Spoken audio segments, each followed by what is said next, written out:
Vamos lá, secretário. Vejam que, como eu mencionei no início, eu estou tentando fazer uma coisa didática, né? Ou seja, mostrando visualmente as alterações e comentando os pontos principais. Parece-me naquela sistemática de só manifestação, vocês iriam perder um pouco a referência. E outra questão importante é que nós estamos seguindo a ordem da CLT. Tá? Então, nós estamos, na medida do possível, seguindo os artigos de forma crescente da CLT. Começamos lá no artigo 4º e estamos já no artigo 456. Mas não se preocupe que nós já passamos uma boa parte. Né? Uniformes é uma problemática instaurada nos processos trabalhistas, né? Primeiro, quanto ao tempo dispendido na troca do uniforme, e agora, recentemente, a higienização do uniforme. Então, nós tínhamos 3 parâmetros do uniforme. Primeiro, a troca, né? Segundo, o deslocamento, né, entre vestiário e posto de trabalho, né? E terceiro, mais recentemente, a higienização. Então, lá no artigo que nós mencionamos anteriormente, fala do tempo, né, à disposição, ou seja, elimina a questão da troca do uniforme com o tempo à disposição. E aqui, nesse artigo, fala de que a higienização é a responsabilidade do trabalhador, salvo em hipótese em que forem necessários procedimentos ou produtos específicos. E a prerrogativa do empregador definir a vestimenta. Né? Então, é uma tentativa, novamente, do legislador em barrar um pouco o posicionamento da Justiça do Trabalho, no sentido de que da responsabilidade de higienização do uniforme. O que fica fora é procedimentos ou produtos específicos. Me parece que áreas frigoríficas, áreas de saúde, áreas internas de metalurgia, onde tem aquelas roupas mais pesadas, me parece que estariam excluídas. Mas, por exemplo, o comércio em geral, né, que é uma atividade relativamente limpa, né, estaria dentro da norma de que é a responsabilidade do trabalhador. Pode ir. Natureza das parcelas pagas. Aqui tem uma significativa alteração, porque alterou o artigo 457 e 458 da CLT, alterou o artigo 20 da Lei de Custeio da Previdência Social e alterou o artigo 28 da Lei da FGTS. Então, na realidade, não foi só uma alteração na ótica trabalhista, mas sim na ótica fundiária e previdenciária. Por quê? A partir do momento que excluiu essas parcelas da hipótese de incidência dos reflexos trabalhistas, também está excluindo lá da incidência de INSS e incidência de FGTS. Qual a ideia básica dessa alteração? Exclui de reflexos trabalhistas e previdenciários as importâncias pagas, mesmo que habituais, a título de ajuda de custo. Isso já era considerado indenizatório, né? Auxílio alimentação, tá? Aqui entra aquela discussão de ser PAT ou não. Veja que não está falando em programa de alimentação do trabalhador, né? Não está falando em auxílio refeição, está falando em auxílio alimentação. Então, me parece que ampliou o conceito, que, além do PAT, está possibilitando o pagamento de parcelas, né, sem incidências trabalhistas, sem reflexos trabalhistas e incidências previdenciárias. Também as diárias, havia um limitador de 50% da remuneração do trabalhador. Aqui não extrai esse limitador, passa a ser qualquer valor. Prêmios e abonos, né? Então, vejam que o conceito de ajuda de custo, auxílio alimentação e diárias, tá, é um conceito que a gente já tem hoje na doutrina bem definido. O conceito de prêmio, o próprio artigo define o que é prêmio. Agora, o conceito de abono, isso vai ser uma grande incógnita, né? Por quê? Abono, eu posso nominar qualquer parcela salarial como abono, né? Por exemplo, numa convenção coletiva, estabelecer um abono de R$100 por mês, por exemplo. Em tese, esse termo abono ele ficou bastante vago, ele está aberto, né? E me parece que o que vai diferenciar é a sua conotação de contraprestação básica, ou seja, a sua conotação salarial ou não, que é a análise que se faz hoje, né, dentro da integração do salário. Então, a hipótese de prêmio está conceituado aí no artigo, dizendo que são bens, serviços ou valor em dinheiro concedido ao empregado em razão de desempenho superior ao ordinariamente esperado. Então, essa definição está ali no artigo. Tá? E, no mais, acrescenta também situações que já eram consolidadas, no sentido de assistência prestada por serviço médico, odontológico, próteses, reembolso de despesa, que não integrariam a remuneração do trabalhador. Essa é uma discussão que havia na ótica previdenciária. A Previdência Social entendia, por exemplo, nas cooperativas médicas, que o serviço prestado pelo médico tinha incidência de 11% de INSS. Então, me parece que vem no sentido de resolver esse problema lá sob a incidência de INSS, da contribuição previdenciária. Então, vejam que nós temos, abre o leque, né, do artigo 457, 458 da CLT, no sentido de passar a existir parcelas pagas ao trabalhador de forma habitual, sem os reflexos trabalhistas e previdenciários. Quando falo em trabalhistas, junto o fundiário também, que é o FGTS.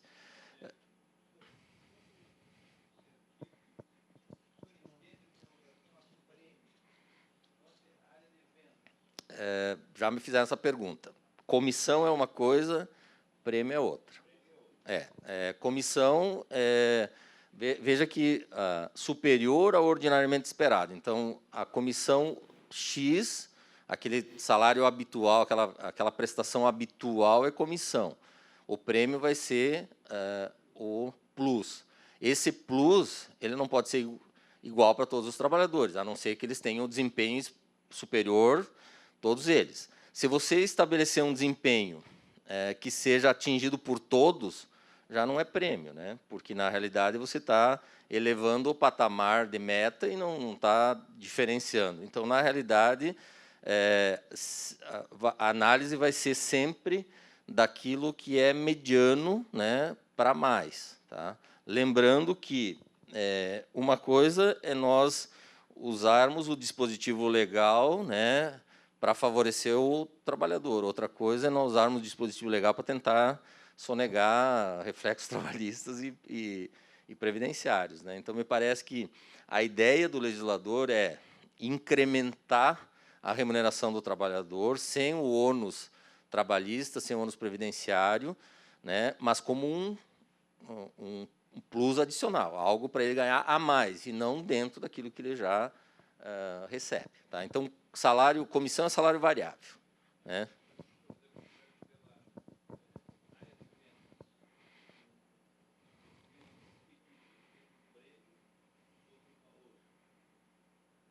E ele ganha salário fixo? Nesse caso, eu entendo que é comissão, não é prêmio. O prêmio seria, ele ganha X% dos pedidos, mas ele fez naquele mês um pedido, ou ultrapassou 50 pedidos, por exemplo.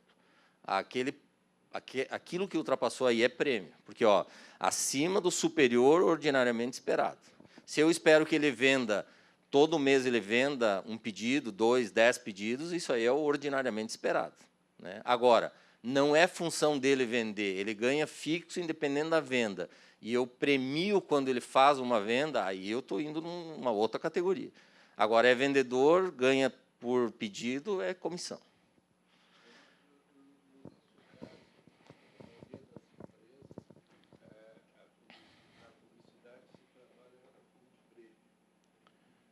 Que é comissionamento, né?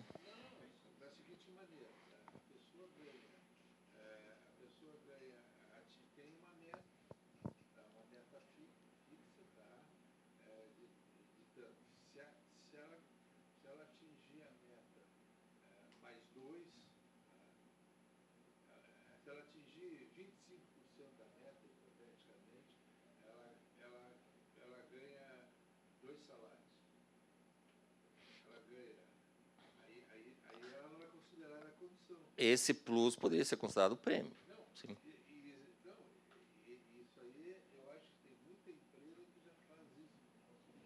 Só que hoje atualmente, esse valor tem reflexo trabalhista e tem reflexo fundiário e previdenciário. Hoje nós não temos exceção hoje, porque o artigo ele refere todas as parcelas habitualmente pagas ao trabalhador integram o salário. Então, prêmios, comissões, abonos, ele tem essa referência integral atualmente. O legislador optou em definir prêmio, né? Só prêmio ele definiu. Abono ele não definiu, né? Que é uma coisa que fica em aberto, e as outras parcelas são a doutrina e a jurisprudência já definem o que são, né?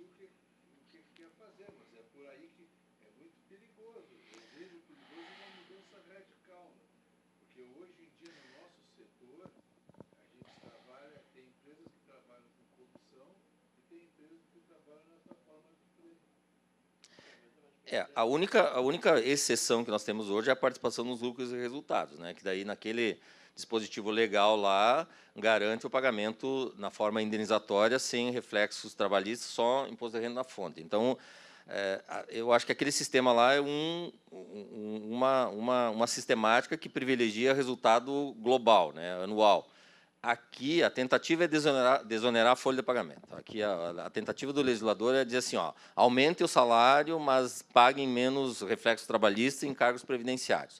Agora, o quanto isso vai ser dosado em relação à prática, né, é aquela discussão depois na ação trabalhista, dizendo, olha, isso aqui substitui o salário, isso aqui está complementando uma renda, né?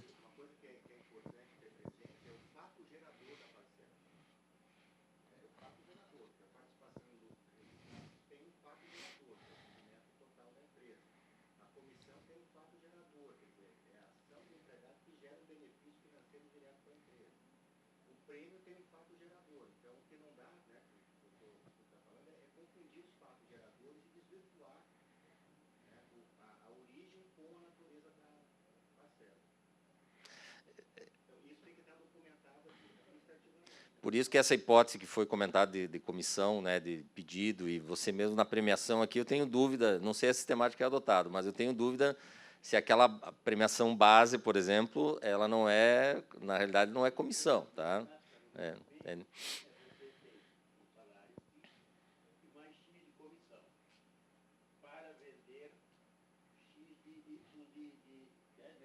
Ok.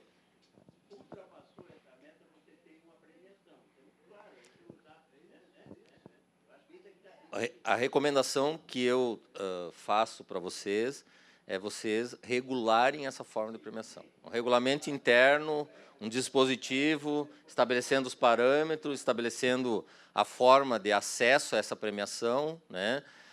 Lembrando que, se a média for muito inferior, né, a média estabelecida para a base de comissionamento e depois para acessar o prêmio for muito baixa, entra no conceito.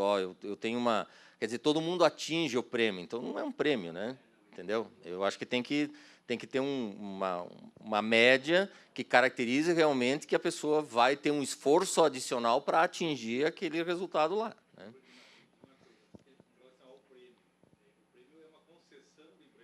Uma concessão.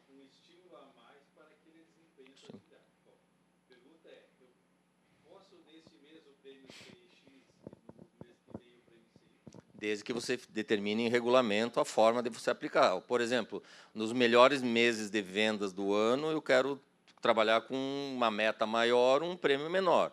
Nos piores meses de venda do ano, eu quero aumentar a meta e premiar mais. Então, eu vou ter que estabelecer isso em regulamento interno, ou contratualmente, termo aditivo do contrato de trabalho. O importante é, assim, ter estabelecido o critério que você vai utilizar, quem acessa esse benefício e por quanto tempo. Você pode estabelecer por trimestre, por mês, por ano, você pode fazer uma política, por exemplo, você pode querer fazer uma promoção num determinado mês e, naquele mês lá, você estipular um prêmio adicional em função do que você quer aumentar o volume de vendas de um determinado produto, de uma determinada circunstância, né? O que me parece aqui que vai ser usual é auxílio alimentação, que já é usual hoje e já no intuito de tirar da folha de pagamento, né, que é os cartões, os benefícios de alimentação, né, que muita gente usa e isso não está na folha de pagamento, né, isso aí está à margem do contrato. Ajuda de custo já tem um conceito próprio, né, que é o ressarcimento de despesa. A diária para viagem tirou aquele limitador de 50%, né? Então ali flexibiliza um pouco e realmente o que vai ficar, digamos assim, numa definição ainda para estabelecer um conceito próprio é o abono, né? O abono que me parece que a palavra abono ela é muito mais extensa do que aquilo que o legislador pretendia estabelecer, né? Por exemplo, eu estou numa negociação coletiva e a verba de quebra de caixa, que é uma verba, por exemplo, utilizada nos supermercados, né? A Justiça do Trabalho tem um entendimento, o TST tem um entendimento que ela é uma parcela salarial. Mas a cláusula lá daquela convenção coletiva faz 5 anos que ela é uma parcela indenizatória, declarada. A Justiça do Trabalho admite, porque ela entende que é salarial se não está expressa. Mas agora ela diz lá, adicional de quebra de caixa é o nome da verba, né? Eu já sugeri lá para o sindicato, disse assim, vamos mudar de adicional para abono de quebra de caixa, né? Pelo menos para enquadrar no dispositivo legal, né? Porque, assim, todas as ações trabalhistas que tiveram questionando o caráter indenizatório foram improcedentes, porque realmente entendido que é um seguro, né, pago ao trabalhador. Mas o nome adicional não está ali meio irregular agora, né? Então eu disse, ou vamos colocar abono de quebra de caixa, ou quebra de caixa indenizatória, ou seguro de quebra de caixa, sei lá, para não correr o risco, né? Mas é uma parcela típica indenizatória. Eu entendo que é típica indenizatória, porque ele serve para compensar perdas que ele gerou no exercício da atividade dele, né? Pode passar. Essa questão realmente da exclusão de parcelas, de reflexos trabalhistas e previdenciários, nós temos que pensar, aqui nós estamos no meio empregador, né? Nós temos que pensar o seguinte, aumentar a remuneração dele sem onerar mais o empregador, mas não pegar aquela remuneração que ele já recebe e transformar isso em indenizatório, tá? Então, isso é uma coisa que é uma percepção que você tem que ter, porque se ficar evidente que vocês transformaram parcelas salariais em indenizatórias, a busca de reparação na Justiça do Trabalho vai ser evidente, né? Porque é só mostrar que tinha uma remuneração X e, a partir do momento, a remuneração que serve de incidência cai e aumenta as parcelas indenizatórias, né? Lembrando que nós temos um contrato de trabalho com efeitos continuados, né? Nós não cessamos as coisas sempre, né? Ele vai gerando o efeito.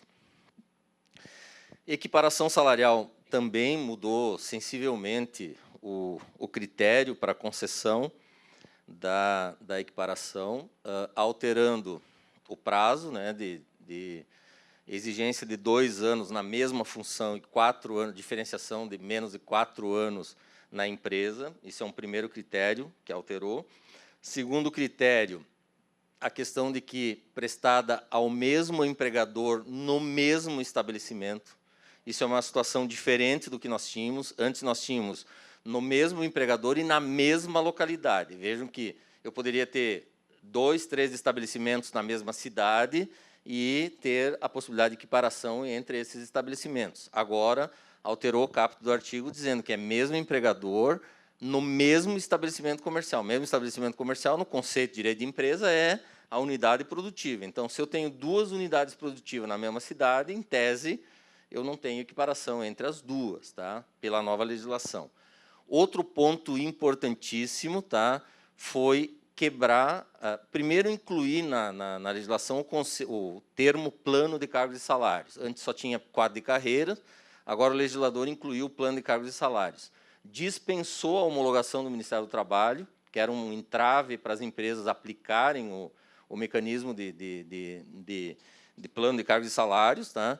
E quebrou o conceito de ser obrigatório merecimento, alternadamente merecimento e tempo de serviço. Tá? Então, pode ser só por merecimento, pode ser só por tempo de serviço, pode ser pelos dois, e dispensa a homologação no Ministério do Trabalho. O plano quebraria a possibilidade de equiparação salarial. A maioria das empresas tem plano de cargos e salários, só que é plano não registrado, plano não homologado no Ministério do Trabalho. E isso não era entendido como válido, né, perante a Justiça do Trabalho e o próprio Ministério do Trabalho. Então, nesse aspecto, foi um avanço significativo para incentivar as empresas a realmente adotarem sistemáticas de promoção, né, por tempo, principalmente tempo de serviço, né, que é na prática o que utiliza. Tá? Depois tem outros dispositivos, né, em relação à contemporaneidade do equiparando, tal, mas isso agora vamos passar, senão nosso tempo vai se esgotando. Gratificação na função de confiança. Isso veio rebater uma súmula do TST, né, que é a súmula 372, que dizia que a manutenção da gratificação de função, quando percebida por mais de 10 anos, incorporava o salário. Simplesmente veio estabelecer que não incorpora, né, empregado que deixar de exercer função de confiança não terá direito à gratificação, independendo do tempo de permanência. Isso é nitidamente para derrubar a súmula do TST. Tá? Só tem essa função. Lembrando que gratificação por função ela é vinculada à função, né? Essa súmula realmente não tinha muita lógica, né? Porque se deixou de exercer a função, só que ela ia na lógica da manutenção do ganho, né? Ou seja, da preservação do valor remuneratório e não função ou perda da gratificação. Então o entendimento era nesse sentido. Quitação do contrato de trabalho, tá? Aqui duas alterações importantes, né? Primeiro, a dispensa de homologação no sindicato, tá?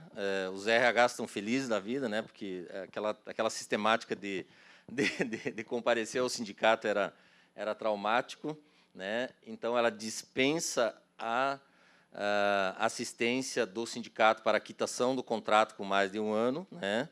Unifica o pagamento das verbas rescisórias, né? Antes nós tínhamos o prazo de 1 dia útil na hipótese de término do contrato ou até o 10º dia na hipótese de inexistência de aviso prévio e término do contrato de experiência ou aviso prévio indenizado. Agora unifica tudo para 10 dias, tá? E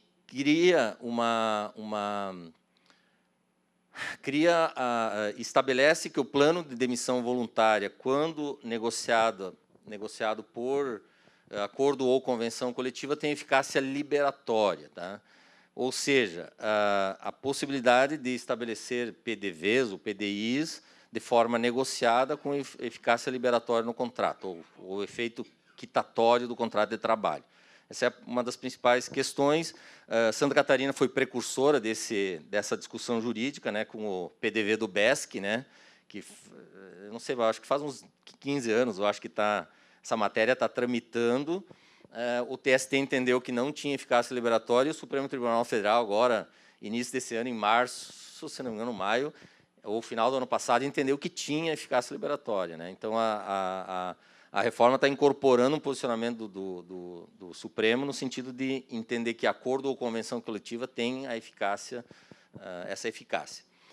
Importante que, aqui, um detalhe, que se as convenções coletivas estão em andamento, tá, e tem cláusula prevendo a obrigatoriedade de homologação, até o prazo final desse instrumento coletivo vai ter obrigatoriedade de homologação. Lembrando que os instrumentos coletivos se sobrepõem ao legislado. Então, se os instrumentos coletivos vai lá até, por exemplo, foi negociado agora em julho, vai até junho do ano que vem, e lá diz que é obrigatória a homologação, salvo se não for revista essa cláusula, vai continuar a obrigatoriedade. Como também tem cláusulas que diminuem esse tempo de 10 dias para 7 dias, 5 dias também. Se tiver esse tipo de cláusula, eu entendo que, pela vigência da cláusula, até o final da convenção coletiva vai vigorar essa regra.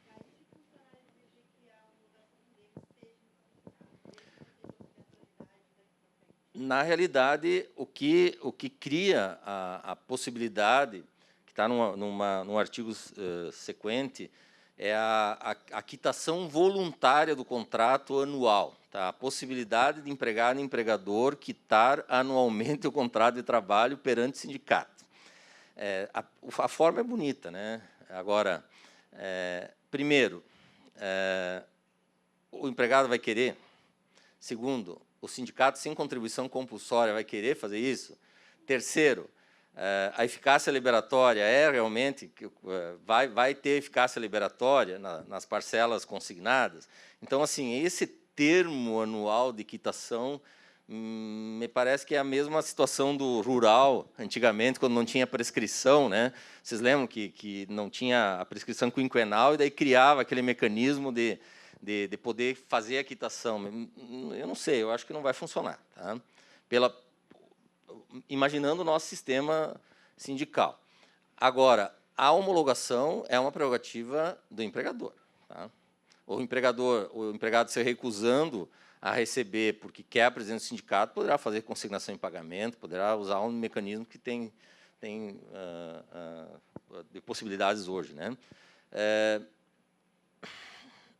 Isso aqui é uma tentativa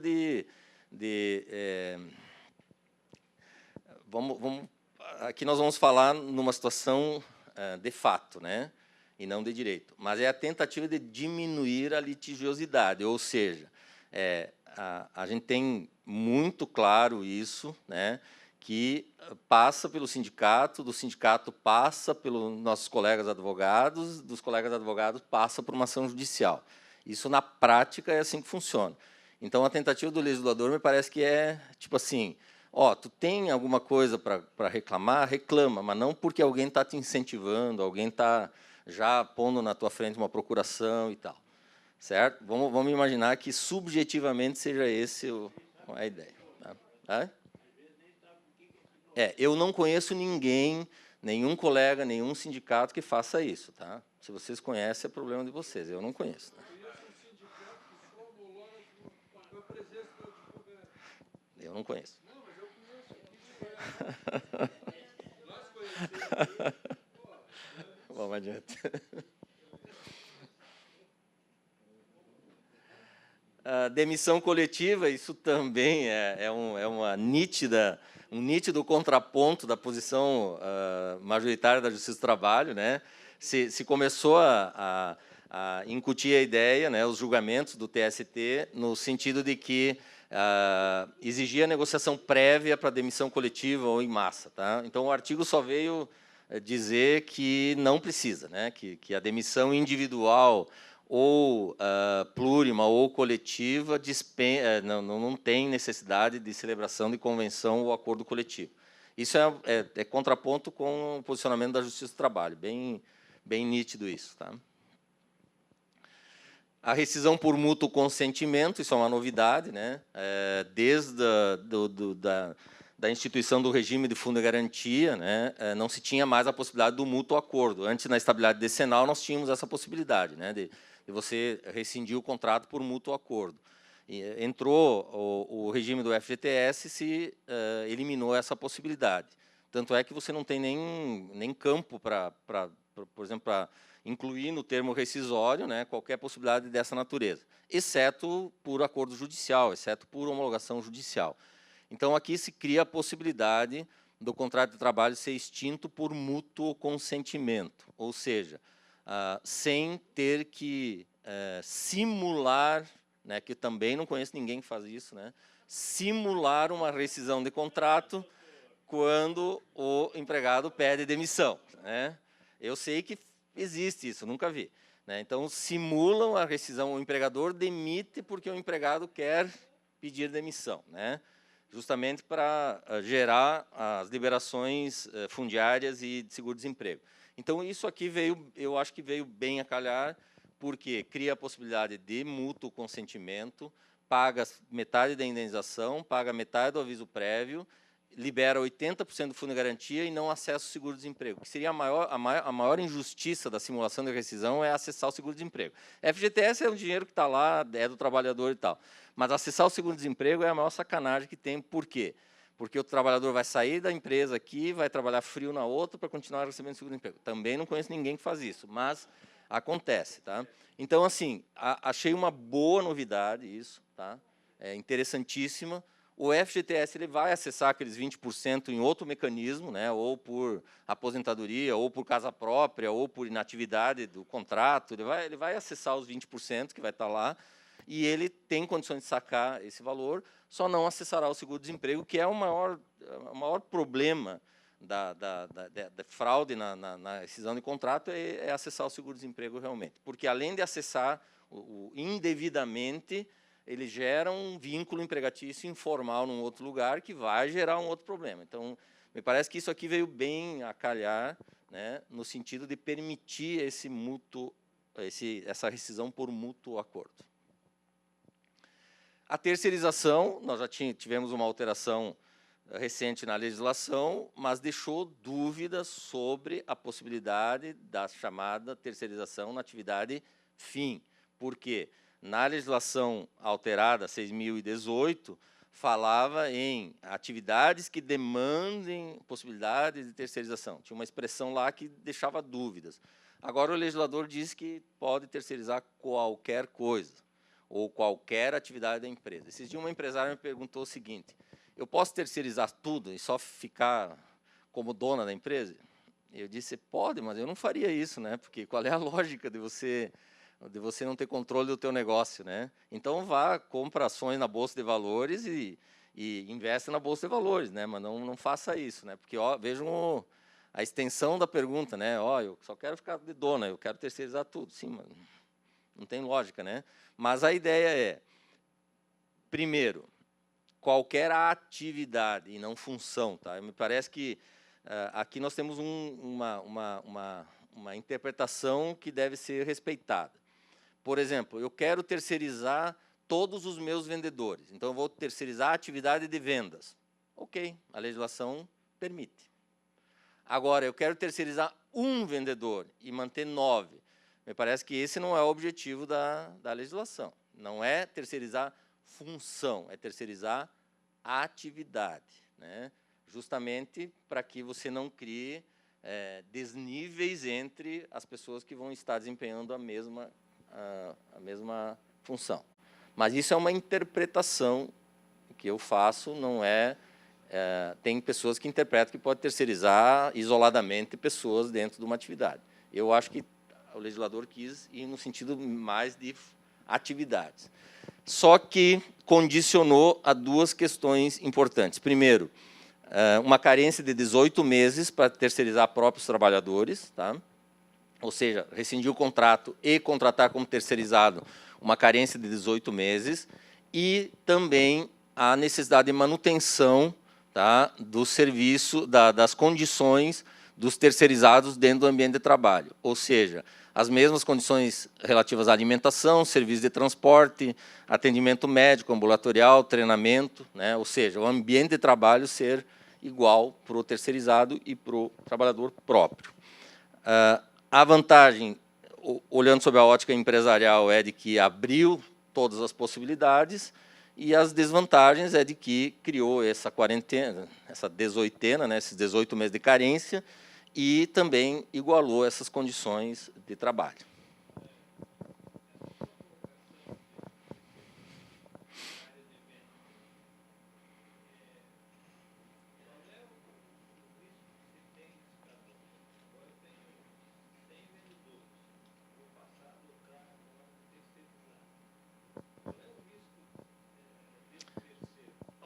Exatamente o que tu tem hoje, a subsidiariedade, ou seja, o terceiro, o contratado, não pagou as verbas trabalhistas, não adimpliu corretamente os trabalhadores, você poderá ser incluído na responsabilidade subsidiária.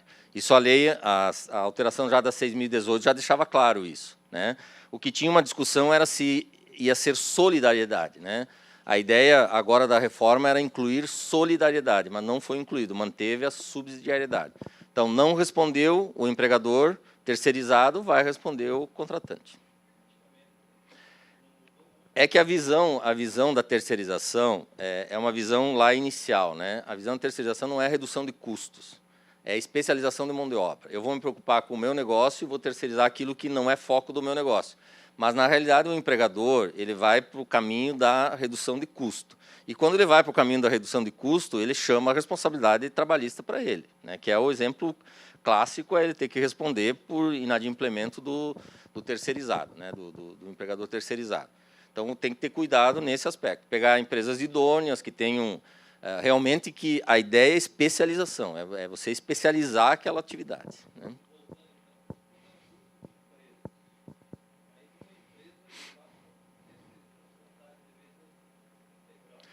Daí ela é solidária porque é grupo econômico, né? Aí nós entramos aí tu figura não é mais daí subsidiariedade, daí é solidariedade pelo grupo econômico, né? Aí tu vai tem um outro liame jurídico ali, né?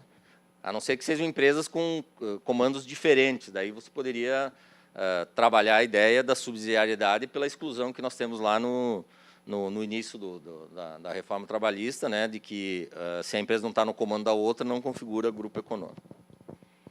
A terceirização ela pode ser benéfica e ela pode ser um risco muito grande, tá? Se a empresa adota a sistemática desfreada de terceirização e não se preocupa com o cumprimento das normas trabalhistas, ela vai responder lá na frente com o adimplemento, tá? Isso é fato, né? Então, me parece que o caminho da especialização, né, o caminho de você ter não se preocupar com aquela especialidade de serviço, me parece o mais adequado a ser pensado.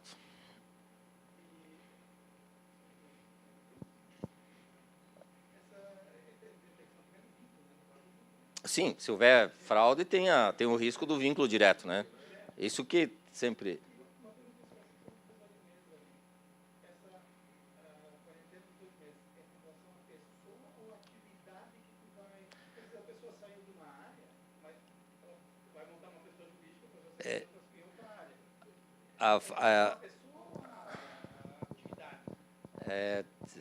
pessoa, vínculo empregatício. Isso, vínculo empregatício. Porque fala assim, o empregado demitido não poderá ser contratado como terceirizado, entendeu? Mas ela não excepciona, não excepciona. Okay. Assim, eu sei que o empregador sempre quer reduzir custo, né? Esse é o objetivo da terceirização, mas em algum momento ele tem que pensar isso em termos de risco trabalhista, né?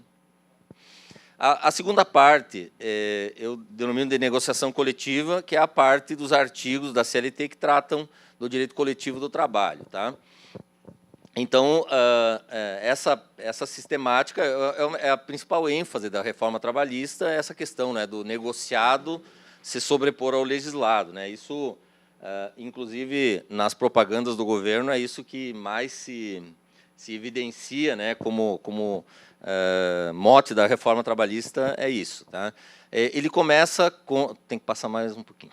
Ele começa com, lá no artigo 510A a 510D, né, regulando a representação de trabalhadores em empresas com mais de 200 empregados, tá? A ideia inicial do legislador era substituir os sindicatos por essa comissão de representação, né?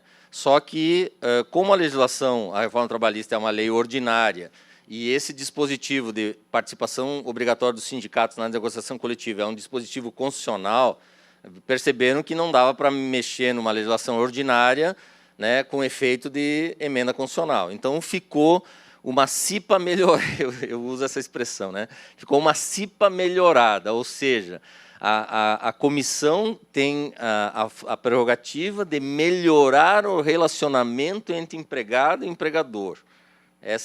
Resumidamente, essa é a função desta comissão de representantes, né? de 3 a 7 membros, né, membros com estabilidade desde o registro da candidatura até 1 ano após o fim do mandato, e os artigos detalham o procedimento eleitoral. Como nós temos na NR5, como proceder em relação à eleição de CIPA, nós temos também ali no nesses artigos, até o 510D, como vai se proceder o processo eleitoral dessa comissão. Sim, mas eu digo que é uma CIPA melhorada porque se criou outra comissão e não tem prerrogativa negocial, não tem nenhuma prerrogativa negocial. As prerrogativas da comissão são de relacionamento, de conversa, de tentativa de solução amigável de algum conflito interno entre empregado e empregador. É isso. É obrigatório, claro. Acima de 200 empregados, né, é obrigatório. Por empresa.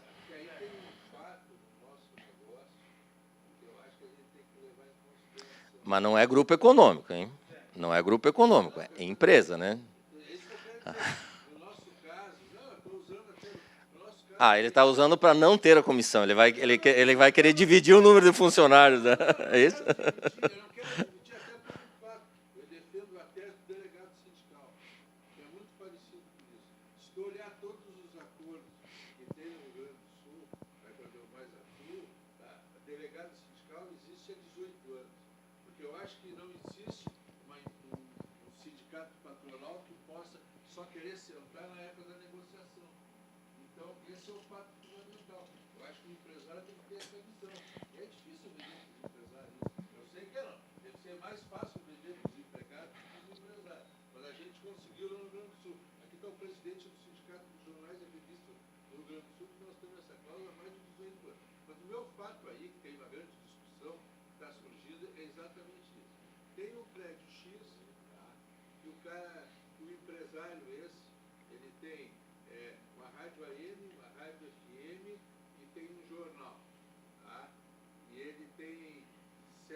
No prédio, o artigo não trouxe o conceito grupo econômico para essa comissão, né?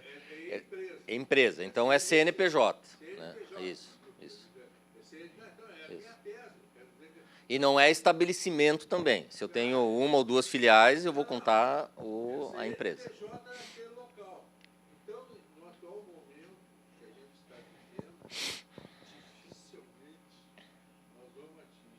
Não, as grandes indústrias, né? Essa norma é chão de fábrica. Essa norma é chão de fábrica. Né? Chão de fábrica.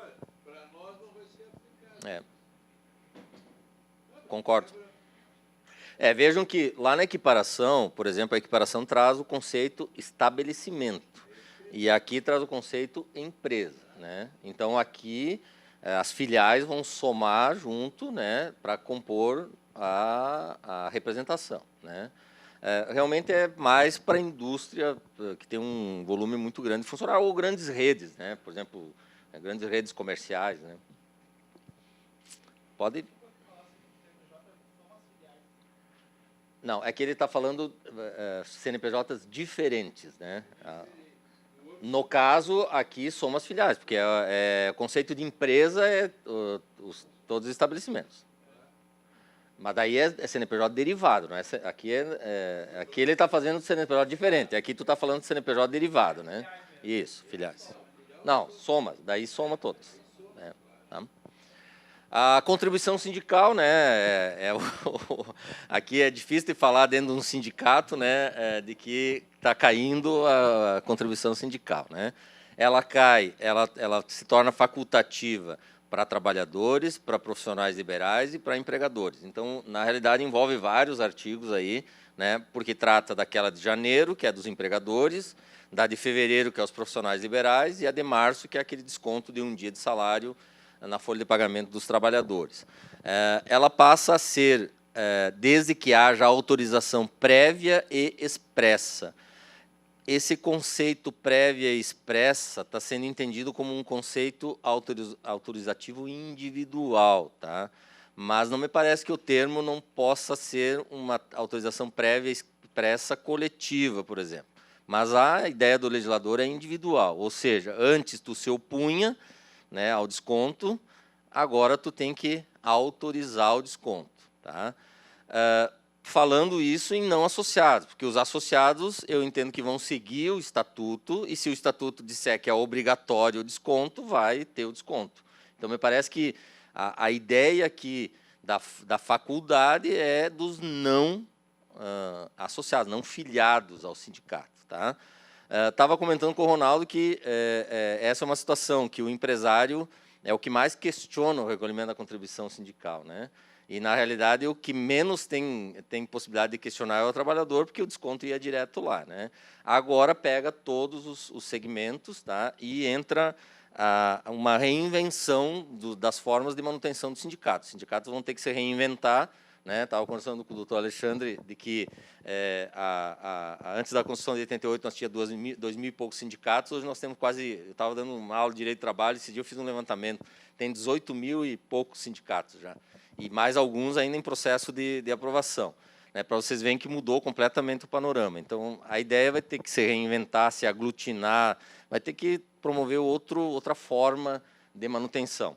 Existe projeto, que é a contribuição negocial, existe a possibilidade de uma medida provisória reduzindo gradativamente a contribuição, então é um cenário ainda nebuloso nesse aspecto, mas, de qualquer forma, tá, se entrar em vigor, entrando em vigor, a partir de janeiro, né, não tem mais o pagamento e, a março, o desconto da contribuição dos trabalhadores.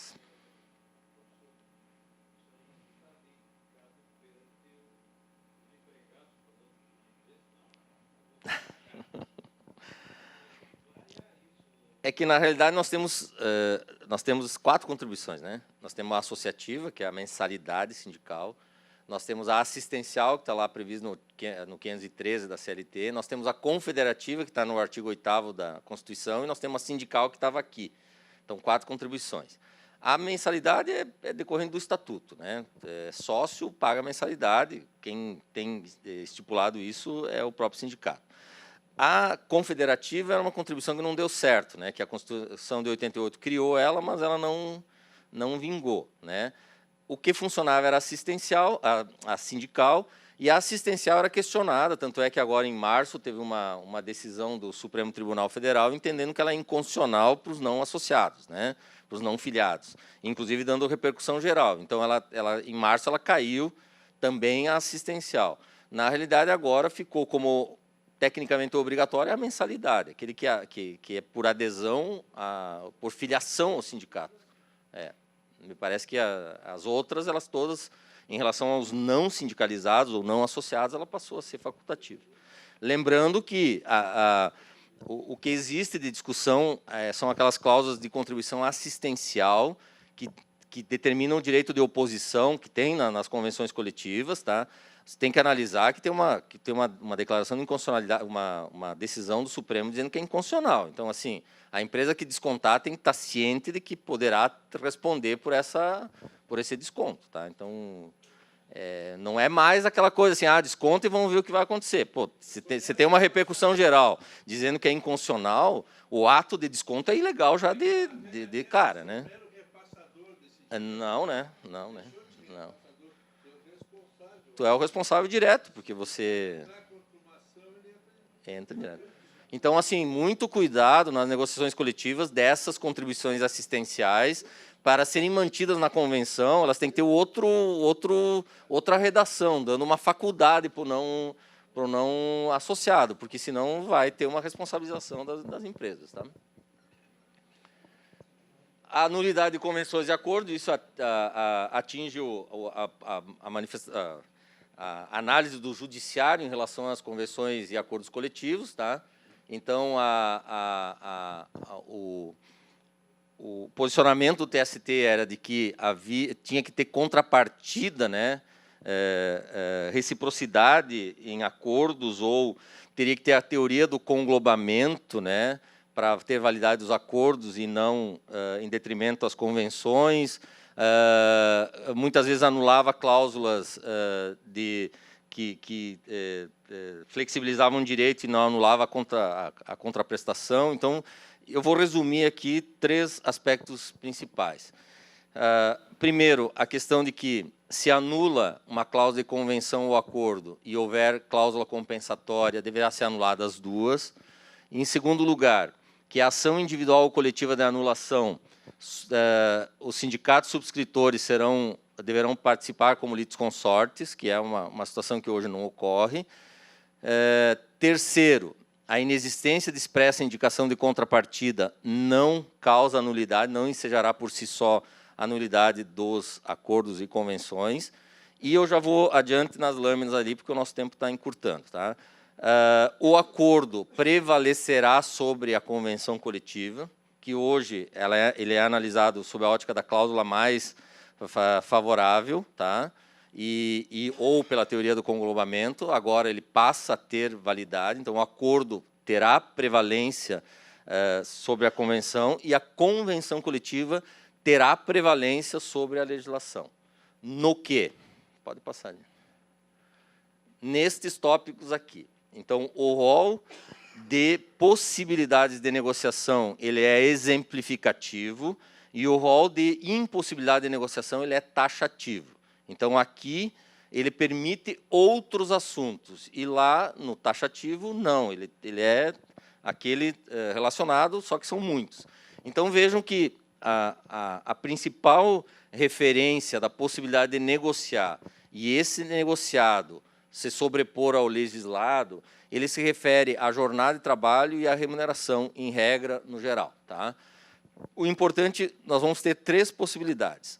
O empregado, o hipersuficiente, poderá negociar e sobrepor ao legislado. O acordo coletivo poderá ser negociado e se sobrepor ao legislado. E a convenção coletiva poderá ser negociada e se sobrepor ao legislado. Então, nós temos essas 3 possibilidades. Pacto quanto à jornada de trabalho, e aqui entra aquela ideia, as jornadas especiais podem ser negociadas, porque, observados os limites constitucionais, o limite constitucional é só pelo trabalho de revezamento. A única citação de jornada, além da jornada normal, de 8 horas e 44 horas semanais, é o regime de revezamento. Então, em tese, todas as jornadas especiais podem ser objeto de negociação coletiva. Banco de horas anual, aquilo que a gente viu, intervalos, né, intra-jornada, respeitado o limite no mínimo 30 minutos, que é aquela redução nas grandes indústrias, onde tem refeitório próprio, a possibilidade de redução do tempo, adesão ao programa de seguro-desemprego, plano de cargos e salários, funções, regulamento empresarial, representante de trabalhadores no local de trabalho, teletrabalho, regime de sobreaviso, trabalho intermitente, remuneração de produtividade, registro de jornada, troca de dia de feriados, enquadramento em um grau de insalubridade, prorrogação de jornada, prêmios, incentivos, bens e serviços, participação, lucros e resultados. Em regra, é jornada e remuneração. É a base. Tá? E aí inclui aqueles novos temas, né? Teletrabalho, trabalho intermitente, prêmios, né? Tudo que se criou agora de conceito normativo, né? Na CLT se possibilitou negociar em convenção ou acordo coletivo. Sim, tanto para o trabalhador individual que ganha igual ou superior a 2 tetos da Previdência tem esse curso superior, acordo coletivo, que depende da participação do sindicato e empresa, e convenção coletiva, sindicato-sindicato. Importante dizer que, aonde o legislador foi tirar esse rol? Na realidade, é que aquela condição de que isso aqui é objeto de lei ordinária, e tem muito dispositivo incluído lá no artigo 7º da Constituição Federal. Então, não tem como retirar aqueles dispositivos da Constituição sem emenda constitucional. E emenda constitucional nunca, olha a expressão, hein? Nunca passaria numa reforma trabalhista. Nunca. Não na situação atual. Tá? porque se não passa coisa básica, né, necessária, a reforma trabalhista, que é um tema polêmico, não passaria. Então, a opção foi legislação ordinária, e a legislação ordinária tem que preservar todos aqueles dispositivos constitucionais já pré-estabelecidos. As exclusões são grandes, mas tem alguns itens que flexibiliza. Por exemplo, lá nas exclusões tem vedado reduzir ou suprimir 13º salário, né, garantindo o seu valor. Então, ó, veja que garante o valor, mas flexibiliza a possibilidade de pagar de forma diferente, tipo unificar as datas de pagamento, em vez de pagar em 30 de novembro, unificar para uma data posterior ou anterior. Então, assim, lá nas exclusões também tem algumas possibilidades de flexibilidade, né? Claro que limitado daí às condições lá estabelecidas. Aqui, essa condição aqui é o que mais foi propalada na reforma, que é o negociado prevalecendo sobre o legislado. Intervalo intrajornada, já mencionei, né, a possibilidade de reduzir para 30 minutos, sem a necessidade de autorização prévia do Ministério do Trabalho, tá? E um dispositivo importante também, em contraponto ao que a Justiça do Trabalho vinha decidindo, que o intervalo não concedido implica pagamento de natureza indenizatória apenas do período suprimido, como adicional de 50%. Exclui a hora e transforma ele em indenizatório. Pegou o exemplo lá dos motoristas, né, o que introduziu aquele pagamento indenizatório do sobreaviso lá, está trazendo aquele conceito para cá, né, para o intervalo suprimido.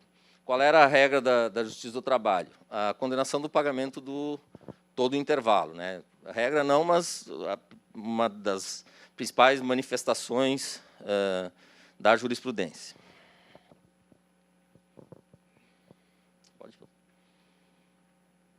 Cláusula de estabilidade provisória. Isso veio em garantia do trabalhador, porque nós tínhamos uma legislação antiga que permitia a flexibilização de salário sem contrapartida. Na realidade, tinha uma lei lá de 83, se não me engano, que permitia flexibilizar salário por convenção ou acordo sem contrapartida. Aqui diz que redução de salário ou de jornada deverá ser previsto proteção contra a dispensa imotivada durante o prazo de vigência da convenção ou acordo.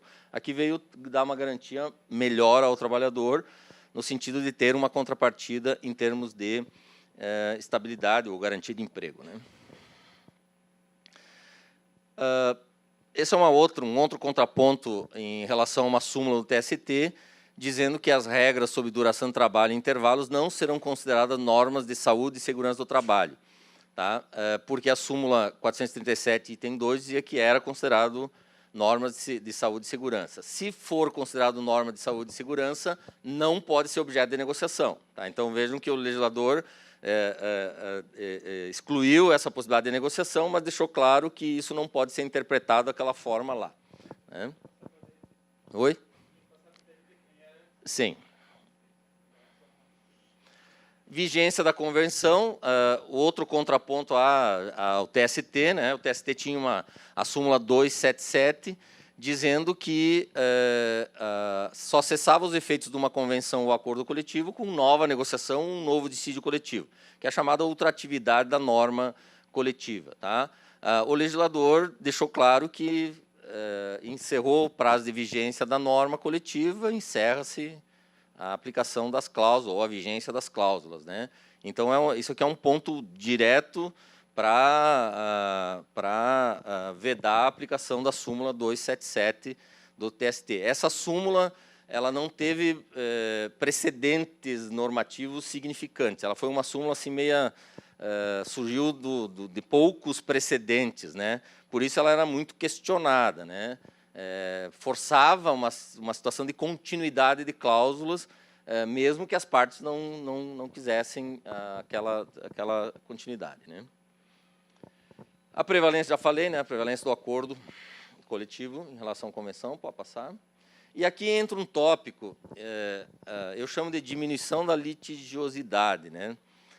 Isso é uma coisa, o termo é bonitinho, né? É um termo agradável para o empresário. O empresário gosta de ouvir isso, ó. Vai reduzir as ações na Justiça do Trabalho, né? Gosta de ouvir isso, né? Não é verdade.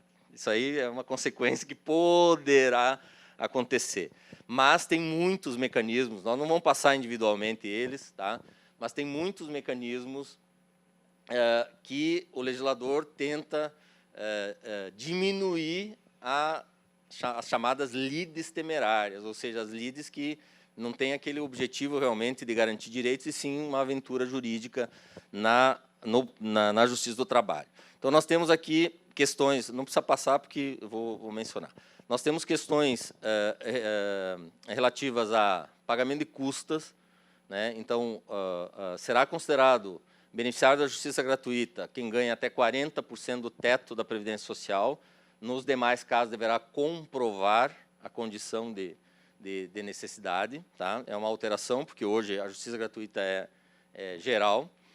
Honorários periciais, imputa a parte sucumbente o pagamento de honorários periciais, e só na hipótese de não ter crédito trabalhista para ser descontados os honorários, a União vai arcar com os honorários periciais.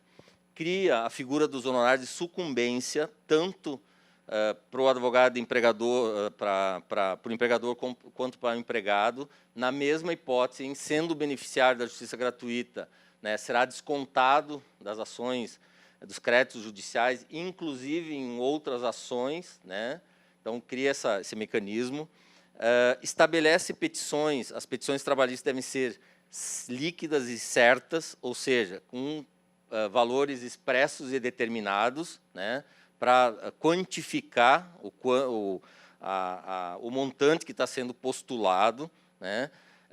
Estabelece que súmulas de tribunais superiores e tribunais regionais, por equiparação, só poderão ser instituídas através de audiências públicas com 30 dias, convocação de 30 dias de antecedência e participação de OAB, Advocacia Geral da União, confederações nacionais, a possibilidade de participação para discutir as súmulas. Então, é uma tentativa clara de diminuir o poder de legislador do TST, né, porque nós tínhamos muitas súmulas que não tinham origem, né, legislativa e eram editadas, né, e tem um mecanismo, pode dar uma passada, que é importante, né, e que eu vou comentar com vocês para garantir, pode ir, o tempo, pode ir.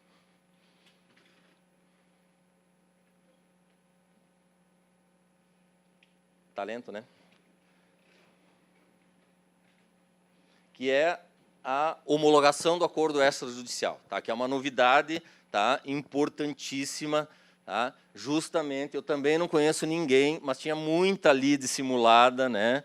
Para garantir uma quitação com eficácia liberatória dos contratos, tá?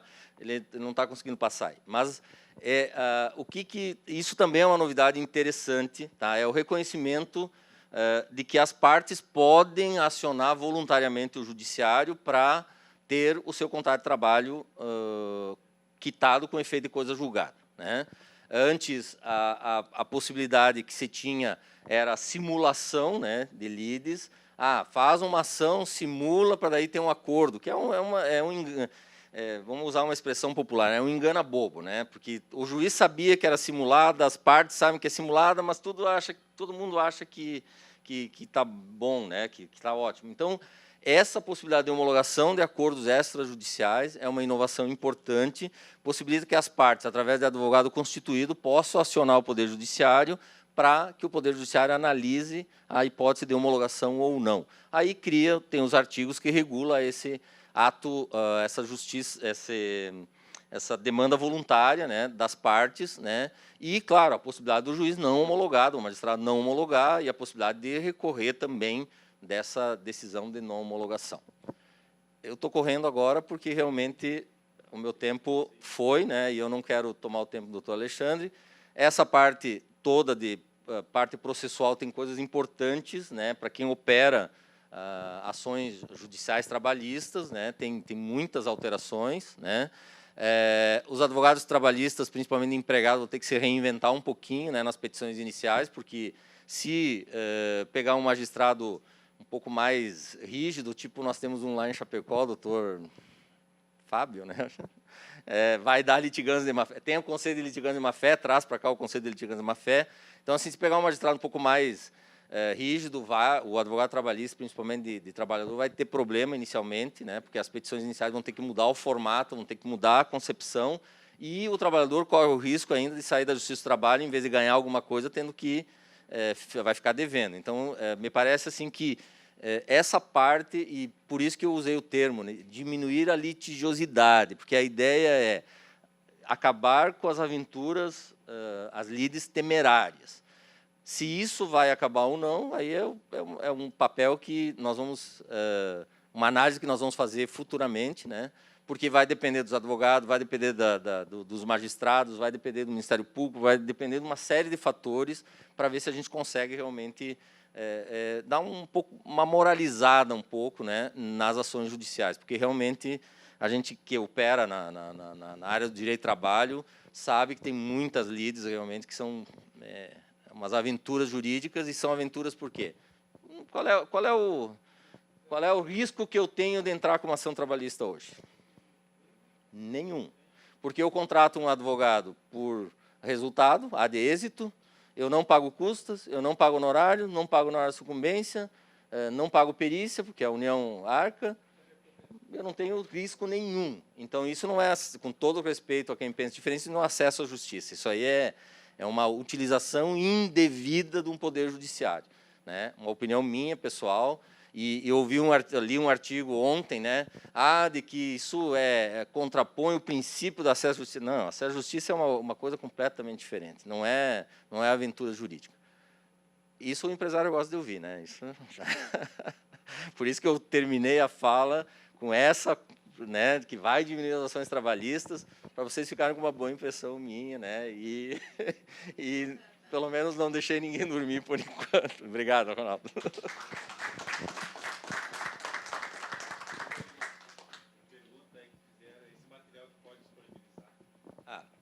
Assim, nós estamos, o escritório, em cima desse material, fez um e-book, tá? Está sendo, era para estar pronto hoje, era para mim dar o link para baixar o e-book, tá? Mas não terminou. Um e-book muito mais completo que isso, tá? Comparativamente, legislação atual, reforma trabalhista e um comentário, né? Um comentário dos artigos e do que a gente tem de súmulas e tal. Então, vai estar disponível gratuitamente. Eu passo o link para vocês, a hora que estiver disponível, e você pode distribuir à vontade. O único requisito é cadastrar um e-mail e baixar o e-book, tá? É um trabalho que a equipe lá do escritório fez, porque todo mundo pede um material, mas esse material aqui ele é parcial, né? Ele é um resumo, né? E o resumo não serve, ele serve para instigar, não para você ter digamos assim, uma complementação ao conhecimento. Então, aquele material do e-book vai ser realmente muito mais útil para vocês e vai ser sendo disponibilizado. Obrigado, gente. Obrigado, então, doutor Rudimar, pelas explanações, que com certeza foram de grande valia a todos nós aqui. Então, passamos de imediato para o nosso segundo encontro da tarde, desta vez com o doutor Alexandre Ramos, que é desembargador do Tribunal Regional do Trabalho.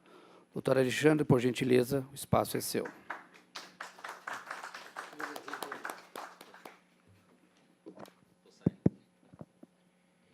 Bem, boa tarde. Eu vou até pedir licença para o Ronaldo, mas sem antes agradecer o convite, de encurtar um pouquinho minha fala e a gente abrir uma espécie de um diálogo, uma conversa, porque aí, talvez com isso, a gente possa atender mais especificamente a curiosidade e a utilidade que vocês têm em relação a essa reforma trabalhista. Mas eu fiquei numa situação muito confortável, porque o doutor Rudimar fez a explanação de toda a reforma trabalhista, então me cabe aqui fazer uma espécie de um resumo. Mas sem antes também mencionar que ao judiciário trabalhista cabe a aplicação da legislação.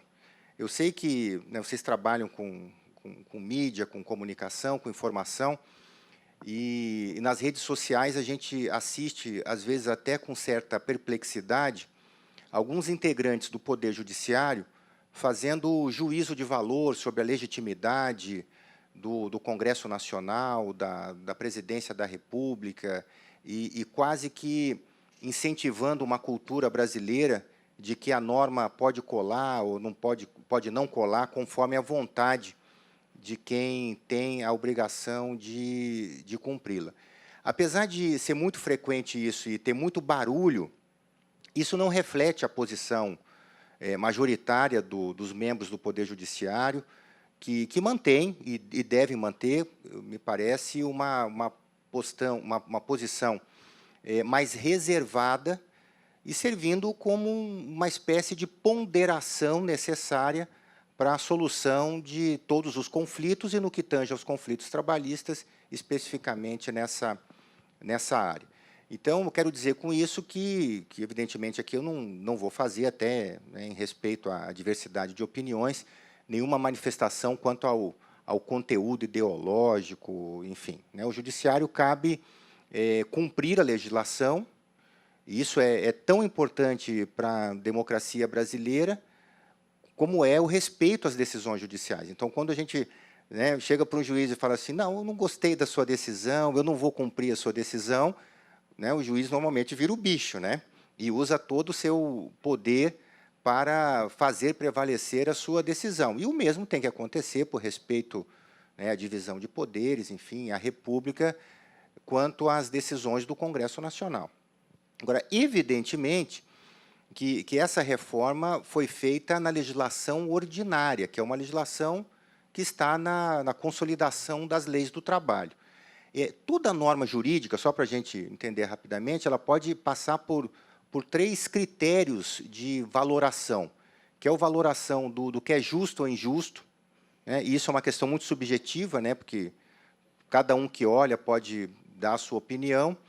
O critério quanto à efetividade, que tem mais a ver com a aplicação concreta, isso está relacionado com a sociologia do direito, mas ao sistema jurídico cabe um critério de validação quanto à validade formal e material. Então, quer dizer, a norma foi constituída observando formalmente o processo legislativo. Caso sim, ela é uma norma juridicamente e formalmente válida.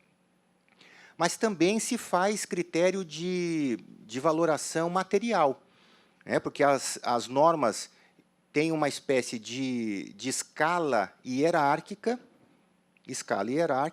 e as normas inferiores devem observar os comandos das normas superiores. Então, a Constituição é a nossa norma mais importante de hierarquia superior, e as normas inferiores devem observar isso. Então, claro, a reforma é absolutamente válida do ponto de vista formal, mas irá sofrer algumas correções no que tange à constitucionalidade de alguns temas, tanto que a Procuradoria-Geral da República já entrou com uma ação direta, lançando os seus argumentos, e não se sabe ainda se o Supremo, o guardião final da Constituição, vai validar ou não esses argumentos. O certo é que o relator, o ministro Barroso, já não viu de plano um argumento consistente para deferir a liminar. Ele despachou, registrou os argumentos, mas mandou expedição de ofício para o Congresso, a Presidência da República, para ouvir a versão e depois decidir ou não a matéria. Então, a gente parte desse pressuposto. Em essência, aquilo que o Dr. Rudimar falou, a reforma vai fundo na legislação trabalhista. Nenhuma reforma antes feita na legislação trabalhista chegou na coluna vertebral do direito do trabalho. E tocou na coluna vertebral em 3 grandes aspectos. No aspecto do direito material, isso que nós vimos, questão de jornada, tipos de contratação, e por aí vai, mas também foi fundo no que tange ao direito processual, que quebra a gratuidade, impõe responsabilidade para os litigantes, e aí não é só o empregado, mas também o empregador, mas claro que, como o empregado antes tinha uma gratuidade absoluta, ele vai sentir com muito mais peso a quebra desse princípio da gratuidade e também na dimensão do direito coletivo, que já era para ter sido reformado, já emendando na emenda 45, que reformou o Poder Judiciário. Lá já começou uma reforma do direito coletivo, quando reduz as possibilidades de dissídio coletivo, ou seja, da Justiça do Trabalho exercer o seu poder normativo em dissídio coletivo, porque já desde 2004, a partir de 2005, só por mútuo acordo, então, né, ou em caso de greve. Então, lá já começou uma espécie de uma reforma do direito sindical. Agora, cai a contribuição sindical compulsória, há a prevalência do negociado sobre o legislado e a tendência é que não pare por aí, que a gente tenha o fim da unicidade sindical, né, o fim dessa estrutura hierarquizada, o fim da necessidade de registro, né, em órgão público, enfim, que a gente tenha uma liberdade sindical plena.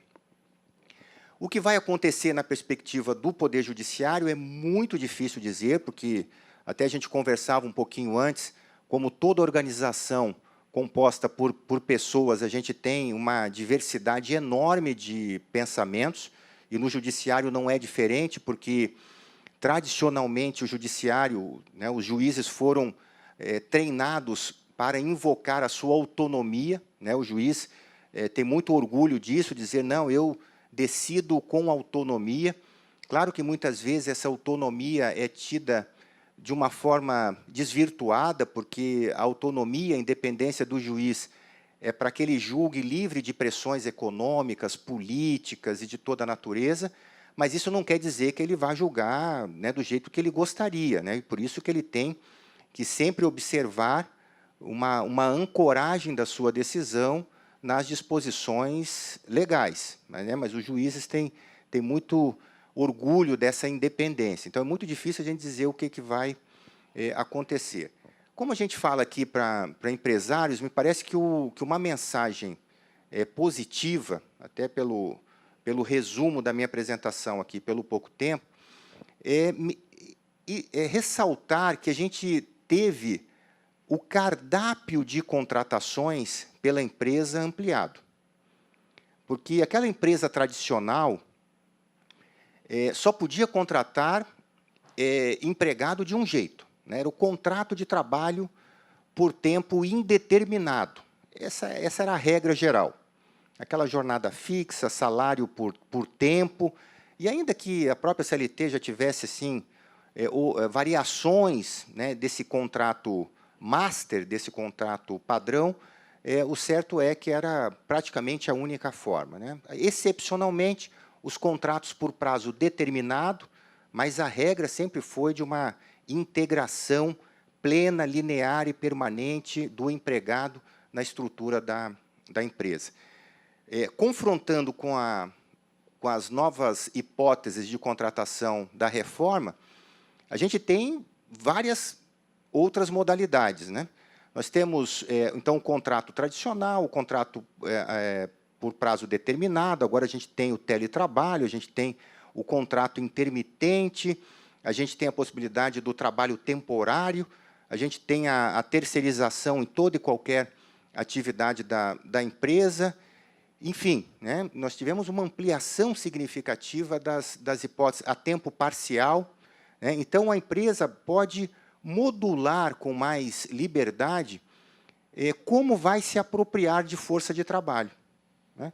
Claro que a empresa nunca parte dessa escolha de contratação como primeira decisão administrativa. Isso, na verdade, é a última decisão, não é?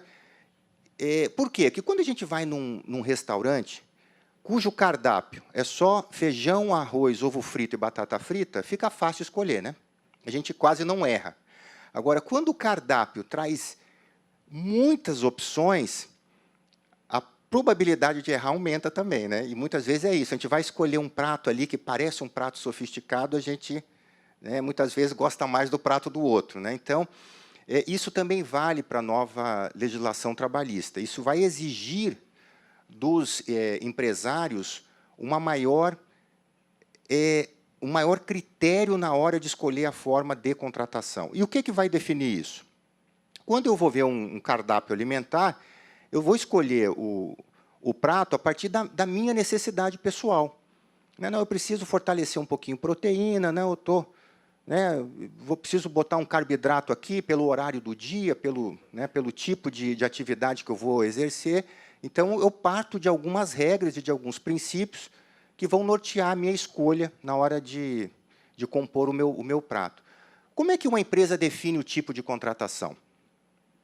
Eu vou contratar por terceirização, porque eu não quero mais ter empregado enchendo o meu saco, não quero ter ninguém com carteira assinada, não quero ter mais ação trabalhista, quero reduzir custo. É esse o princípio?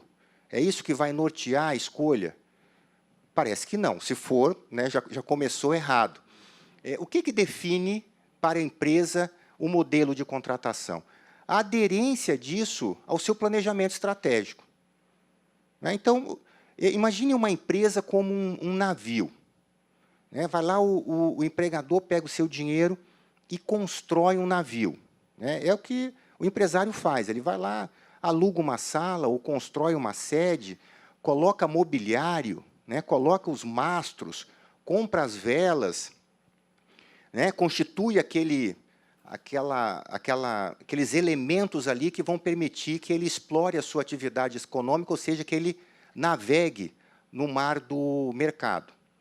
Muito bem, ter um navio não quer dizer nada, para onde é que eu vou com isso? Então, toda empresa, de uma forma mais formalizada ou menos formalizada, vai fazer o seu mapa estratégico. Vai definir, quer dizer, qual é a minha missão, qual é a minha razão de existir no mercado, o que eu vou atender nesse mercado tão competitivo. Eu defini a minha essência, o meu DNA. Agora eu vou definir a minha visão. Nos próximos 3, 4 ou 5 anos, como é que eu me vejo? Onde é que eu quero chegar? Mas para definir onde eu quero chegar, eu preciso saber onde é que eu estou. Eu preciso botar aqui o GPS e saber longitude e latitude. Então, eu faço o diagnóstico. Ambiente interno, forças e fraquezas, ambiente externo, ameaças e oportunidades, defino o meu cenário, e aí eu digo, opa, agora eu sei onde é que eu estou, sei onde eu quero chegar, e vou escolher o caminho. Eu vou passar por aqui, vou contornar esse rochedo, vou pegar essa rota aqui que me ajuda a chegar no meu local desejado. Então, o mapa estratégico é exatamente isso. É o que vai orientar a conduta, o caminhar, a navegação da empresa. Muito bem, se eu tenho um pequeno veleiro, um hobbycat, que eu posso navegar sozinho, e eu estabeleço o meu mapa e está tudo certo, eu sou autossuficiente, muito bem. Agora, eu acabei me envolvendo num projeto de uma embarcação muito grande. Então, eu vou precisar de uma tripulação. Preciso de uma tripulação. Quem que eu vou contratar como tripulação? Essa é a grande questão. Eu vou pegar na rua os primeiros que eu encontrar, eu vou delegar que alguém faça isso por mim? Quer dizer, qual é a autoridade que o capitão do navio vai ter em relação à sua tripulação? Hoje, o grande desafio das empresas é o alinhamento das pessoas aos seus objetivos estratégicos. É o grande desafio. Tanto que a gente fala em gestão de pessoas. Os departamentos pessoais migraram para recursos humanos e hoje a gente fala em gestão de pessoas. Como é que a gente compromete isso? E aí eu não vou nem trazer aqui a discussão a geração X ou Y, que aí tem um outro perfil de comprometimento com o trabalho que faz maior o desafio das organizações em comprometer esses empregados.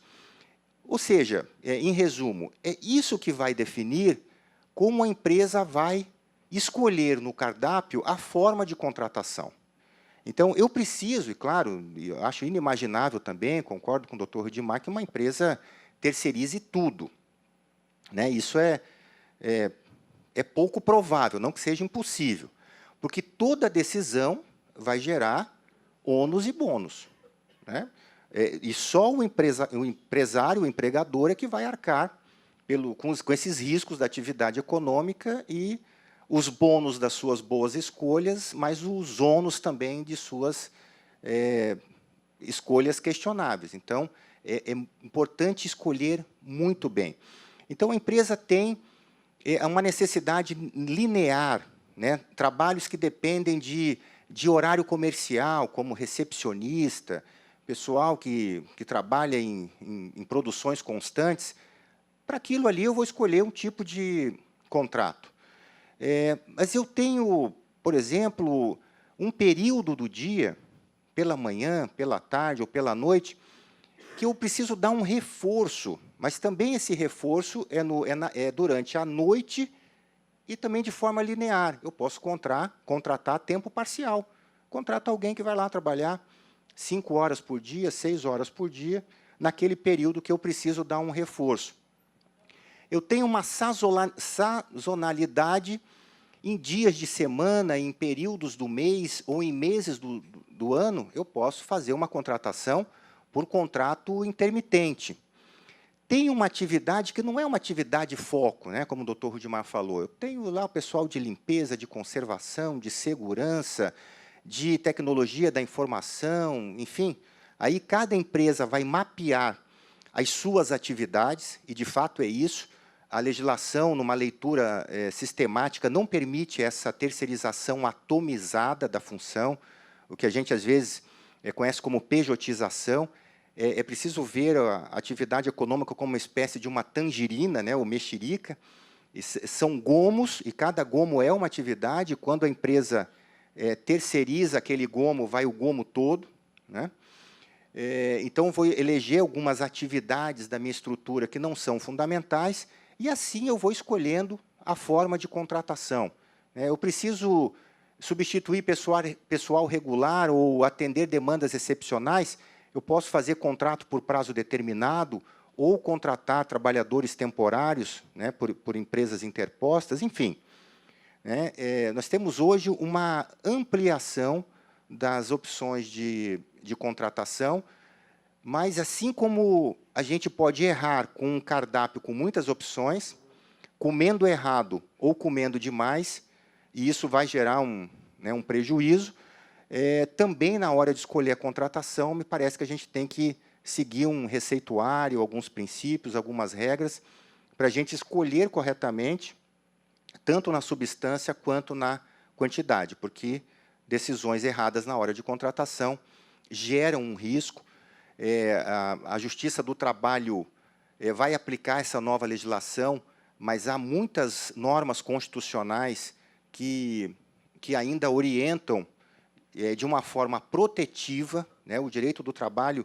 Enquanto existir, ele pode amenizar um pouco essa hipossuficiência ou essa infantilização do trabalhador, mas ainda haverá o princípio de proteção, ainda que atenuado. Quando a gente fala em justiça do trabalho, a gente coloca aí de uma forma muito mais ampla, né? Não é só a justiça em si, stricto sensu, não são só os juízes do trabalho, mas integram esse caldeirão o Ministério Público do Trabalho, a fiscalização do trabalho, os advogados que atuam na Justiça do Trabalho, e toda a jurisprudência que é produzida pela Justiça do Trabalho é fruto, na verdade, da atuação de todos esses atores. Então, às vezes, o juiz do trabalho dá uma decisão, impõe uma condenação, mas isso teve um pedido, uma defesa, teve uma instrução, né? Então, não é fruto só, muitas vezes, da justiça stricto sensu, né? É todo o sistema que precisa ser redefinido. Então, existem os princípios, o artigo 3º da CLT continua lá, define quem é empregado, isso não mudou. O artigo 9º da CLT, que diz que são nulos os atos com a intenção de fraudar, impedir ou desvirtuar a aplicação das normas trabalhistas, quer dizer, a fraude vai continuar sendo fraude.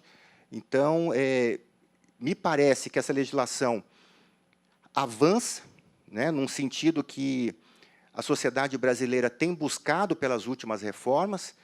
olhando de uma forma mais de cima, a gente teve a reforma do Código Civil, a gente teve a reforma do Código de Processo Civil, a gente teve uma reforma trabalhista que até pode dar ensejo a gente dizer que nós temos uma nova CLT. Eu acho que a gente tem, de fato, uma nova CLT, porque a coluna vertebral foi alterada de eixo. Nós temos em curso aí uma discussão de um novo Código Comercial, enfim. Isso reflete, num sentido mais amplo, a necessidade da sociedade brasileira em ter nas suas relações negociais mais segurança jurídica e previsibilidade. Porque, sem isso, o capital não investe. Ou melhor, corrigindo, o capital investe, mas o spread do lucro aumenta, né? Porque o investimento num cenário de risco, quem dispõe a colocar o seu dinheiro quer um retorno compatível com o risco, né? Quanto maior o risco, maior o rendimento. E nós estávamos vivendo, realmente, no Brasil, um cenário de muito risco para o empreendedor. E, claro, por isso que, muitas vezes, né, a gente vai nos Estados Unidos, compra produtos que lá são metade do preço, né? E por quê? Porque aqui tem, além da carga tributária, evidentemente, que é outra, mas existe uma margem de lucro adequada ao risco que se tem aqui, né? Porque, enquanto lá eu vou fazer o empreendimento, eu sei que a vigilância sanitária vai me ajudar, eu sei que os órgãos públicos vão me ajudar a empreender. Aqui parece que, né, o empreendedor é visto com desconfiança, né, tanto a própria... Eu sempre trago esse exemplo, a própria etimologia da palavra lucro, no português, é a mesma raiz de logro, né? Então, fica aquela... Quem lucra no Brasil parece que, né, que é quase satanizado, né? No inglês, lucro significa profit, né? Até uma sonoridade bonita, né? Uma coisa para cima, né? Então, isso tem a ver também um pouquinho com a cultura católica que nós temos no Brasil como tradição, né? E o catolicismo traz um pouco isso, da purgação, da culpa para alcançar o céu, em relação também à lógica protestante, que prega um outro tipo de comportamento, né? Você tem que ser feliz aqui e agora para poder levar a sua melhor condição para o céu. Então, em apertada síntese, é esse o resumo que eu me propus a fazer ali também da extensa e abrangente explanação do Dr. Rudimar, fazendo essa provocação, e agora me parece o mais produtivo, e aí chamo o Dr. Rudimar aqui para a gente responder as perguntas, né, específicas da nossa audiência aqui. Obrigado.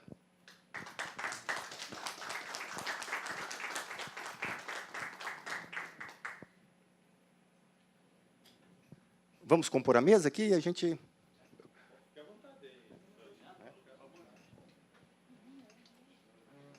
Gente, a palavra está aberta aí.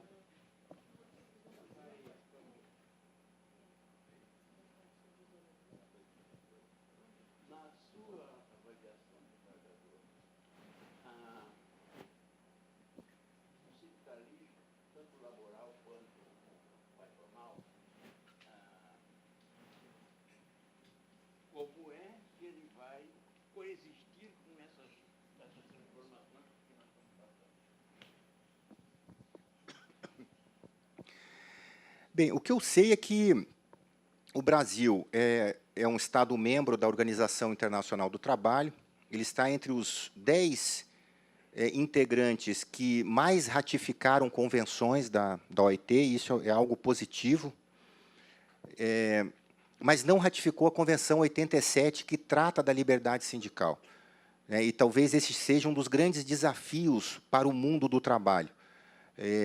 A gente tem, às vezes é complicado dizer isso, porque dependeria de uma explicação mais teórica, mais exata do termo fascismo, mas a nossa tradição trabalhista é uma tradição com raízes fascistas, né? Isso não é nenhum xingamento, não é, né? Porque hoje é muito comum, assim, quem pensa diferente de mim, eu chamo de fascista, como se isso fosse um xingamento. Não é disso, mas o fascismo é uma estrutura de Estado que prega o intervencionismo e o dirigismo estatal, né? E quando a gente analisa, por exemplo, os setores, a divisão em categorias, todo esse fracionamento que a sociedade brasileira, que o Estado brasileiro faz, é uma forma de dividir para dominar, né? O corporativismo, que às vezes também é mal entendido, significa um resgate daquele modelo das corporações de ofício. Então, e a nossa raiz é isso, esse controle que o Estado faz sobre a sociedade brasileira. E isso se dá também na atividade sindical. A gente precisa, em algum momento da nossa evolução civilizatória, da nossa passagem, né, para um novo estágio social, instituir, de fato, a liberdade sindical, que pressupõe a liberdade absoluta, o fim da unicidade sindical, essa unicidade imposta, que é uma falácia, porque a ideia era que não houvesse mais de um sindicato da mesma categoria, numa mesma base territorial. A gente sabe que isso é uma falácia, porque vocês peguem um exemplo clássico que existe nessa área. No Rio de Janeiro, no município do Rio de Janeiro, existe o Sindicato dos Trabalhadores na Indústria do Vestuário. Mas esse sindicato foi se desmembrando. Aí criaram o Sindicato dos Trabalhadores na Indústria do Vestuário de Roupas Masculinas. E tem também o Sindicato dos Trabalhadores na Indústria do Vestuário de Roupas Masculinas Brancas. Percebe? Então, numa mesma base territorial, a categoria vai se fracionando e se enfraquecendo, e muito disso, não adianta ser ingênuo, para buscar a receita fácil do imposto sindical. Claro que a Era Vargas criou também essa reciprocidade do sindicalismo patronal, que não existe em algumas estruturas sindicais. Não sei se nessa transição do atual modelo para um modelo futuro, isso vai continuar a existir. Isso vai depender de toda a correlação de forças que se faz no campo próprio, que é o campo político, né? Claro, quando se retira a contribuição sindical, talvez o alvo do governo fosse, né, num primeiro momento, enfraquecer, talvez isso gere até um fortalecimento da atividade sindical pela necessidade de reagrupamento, né, e sindicato pressupõe união, mas atingiu também a estrutura sindical patronal, que acaba defendendo também ou resistindo também a essas mudanças, ainda que isso fortaleça, numa certa medida, a própria manutenção da estrutura sindical profissional. Mas isso, enfim, isso é uma decisão que cada segmento vai ter que fazer e medir as vantagens e desvantagens da sua atuação política, né? Mas, enfim, a gente percebe, historicamente, uma mudança de cenário na estrutura do sindicalismo brasileiro.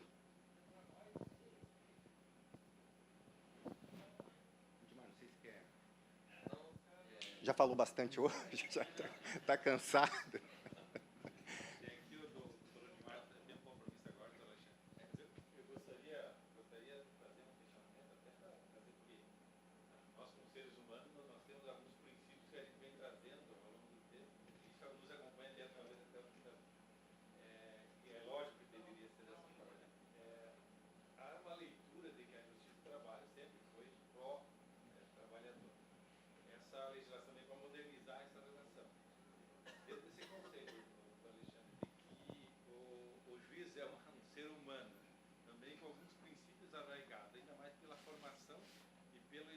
Da profissão ao longo do tempo. O que a gente pode esperar, né, nessa transição que deve acontecer agora, a entrada em vigor dessa nova legislação e da jurisprudência até então estudada, analisada pelos juízes? Como é que a cabeça do juiz, do magistrado, numa relação, embora está bem claro que o doutor colocou, a preocupação ainda existe da empresa está dentro do preza a licitação, mas a gente sabe que no decorrer do até então existia sempre essa questão de forçar um acordo judicial que beneficiasse o lado do funcionário. Como é que vai funcionar a cabeça do juiz, já que o senhor está dentro do segmento? Eu sempre digo assim, para perguntas complexas, respostas simples e equivocadas, né? Porque é um assunto complexo, de fato, você toca até, começa a partir de um ponto psicanalítico, né? Com o tempo, nós vamos incorporando na nossa estrutura, né, mais integral, mais holística do ser humano, toda a nossa existência, e isso acaba sendo a nossa tábua de salvação, né? A gente vai se constituindo a partir desses condicionamentos. E, de fato, o juiz do trabalho, como um órgão específico de aplicação de uma lei protetiva do trabalhador, tem essa perspectiva cultural e histórica. É uma organização do Estado social. É a mesma coisa, assim, às vezes a gente fazendo um paralelo com a entidade do PROCON, né? O PROCON foi criado para defender o consumidor. Imagina, né? É algo relativamente novo, né, do ponto de vista da história, mas, né, com o passar das décadas, quanto mais essa organização existe nessa perspectiva, mais a cultura vai se consolidando.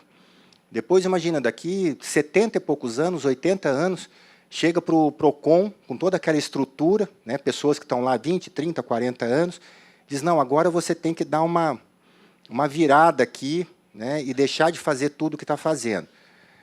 Claro que a gente percebe uma resistência interna, né, as pessoas se apegam às suas convicções, e isso explica, numa certa medida, até algumas manifestações de juízes dizendo, não, eu não gostei da lei, como se a ele fosse dada essa prerrogativa. Ele pode falar isso, né, até numa mesa de bar, porque todo mundo vai ter opinião, mas não representando a partir da fala autorizada pelo cargo, né? E, às vezes, a gente tem, pela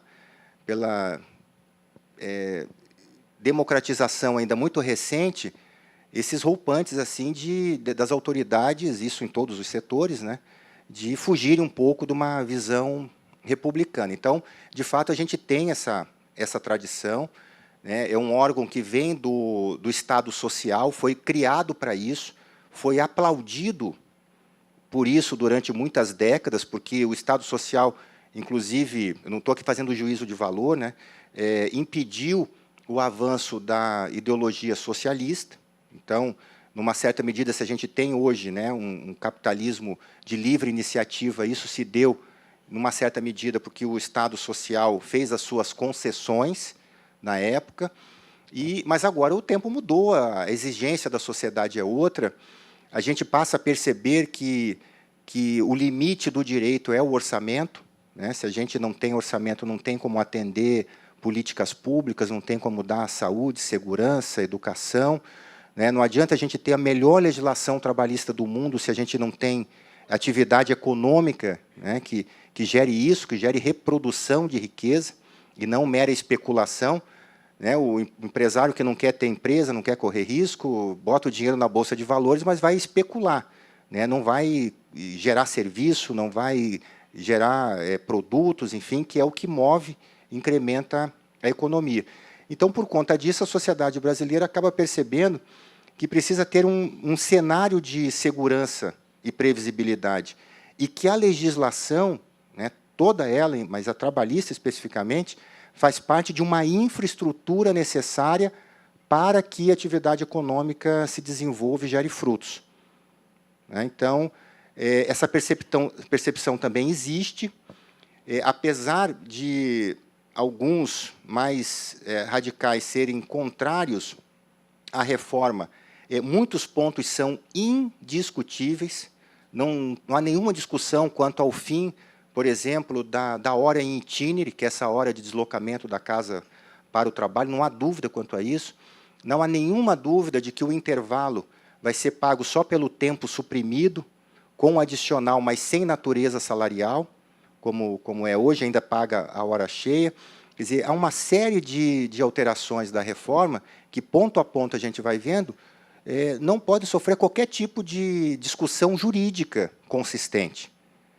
Agora, há outros, de fato, né, a questão do dano moral, que a medida provisória, né, parece que vai adequadamente corrigir, né, e algum outro ponto que pode ser questionado, mas dos mais de 100 itens da reforma, seguramente aí mais de 80% são alterações normais que a legislação sofre e os juízes, né, com o tempo, gostando ou não, vão ter de aplicar. Porque há uma outra variável nessa tua pergunta, Ronaldo, que é o seguinte: por um outro lado também, os juízes sentem na carne o efeito dessa litigiosidade excessiva. Porque a gente tem, no Brasil, mais de 4 milhões de processos judiciais novos todo ano. Então, a Justiça do Trabalho recebe mais de 4 milhões, julga aproximadamente 4 milhões, mas sempre fica com um resíduo de 4 milhões. A gente vai rodando aí no 3x4. Né? Recentemente, a gente viu a notícia de que o Brasil responde por 99% ou 98% das ações trabalhistas do mundo. Isso, até onde eu sei, né, não é verdade, porque, né, se fosse, aí seria o caos mesmo, né, e mesmo porque a gente não tem, em vários países, nenhum tipo de levantamento estatístico sério, mas uma tese de doutorado da Universidade de Manchester traz dados da Comunidade Europeia. E só para a gente ter um comparativo, aí sim você tem estatísticas sérias, lá a taxa de litigiosidade, de solução de conflitos externos, né, porque você sempre vai ter conflito entre o capital e o trabalho, a questão é como é que você resolve. Né, como um casal sempre vai ter conflito, faz parte, o conflito é bom, o conflito redefine as coisas, o conflito ajuda a gente a evoluir. Né? A ausência de conflito é a estagnação, é a conformidade, é o desinteresse, é a indiferença. Então, o conflito é bom, mas a questão é, todo conflito vai ser judicializado ou eu vou ter instâncias internas de solução desses conflitos? E essa tese fez um índice de soluções externas de conflitos trabalhistas por 1.000 trabalhadores. E lá, na Comunidade Europeia como um todo, esse índice é de 6. No Brasil é 108. Então, você já vê a diferença aí, né, da brutalidade de ações trabalhistas que nós temos no Brasil. E que vão crescendo em quantidade, em extensão e complexidade. Então, e o juiz do trabalho sente isso. Quer dizer, a instrução de um processo hoje já não é mais uma discussão de hora extra e 13º. Você tem discussões de doença ocupacional, de assédio moral, de assédio sexual. Enfim, o leque de discussões na Justiça do Trabalho cresceu muito, por conta dessa facilidade e gratuidade de se experimentar, muitas vezes, teses novas. E você tem ondas de experimentações, algumas teses colam, outras não, mas assim vai. Então, essa variável de que o juiz do trabalho também está sobrecarregado de um trabalho que, muitas vezes, é um trabalho que ele não vê um resultado de efetividade dos direitos, é algo também que pode contribuir para que se exija, não uma restrição do acesso à justiça, mas uma maior responsabilidade na busca de um serviço de justiça que é um serviço público.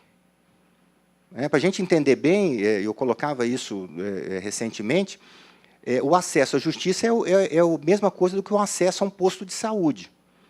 Se a pessoa que tem uma picada de mosquito, uma dor de cabeça, uma indisposição, vai buscar o serviço de saúde, ela está concorrendo com pessoas que têm doenças graves e risco de vida, e aquilo ali vai abarrotar. E, no final das contas, nenhum tipo de protocolo de seletividade vai conseguir dar conta de fato, atender quem precisa ser atendido, porque tem pessoas que estão assim exagerando ou abusando na busca do serviço público.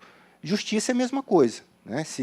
Se pessoas que têm direitos questionáveis e sabem disso de antemão, buscam acesso à justiça, e isso concorre com quem, de fato, teve um direito efetivamente sonegado, sofreu um acidente do trabalho, uma amputação, uma morte, por irresponsabilidade de empregadores, e esses processos vão concorrendo com questões menores e temerárias e assim por diante. Então, em resumo, é uma pergunta complexa, mas só o tempo dirá, Ronaldo? Doutor, só uma pergunta. Há algum índice de ações fraudulentas no Brasil? Que a gente viu recentemente algum caso em Chapecó aí, que foi revertida a ação aí contra o funcionário que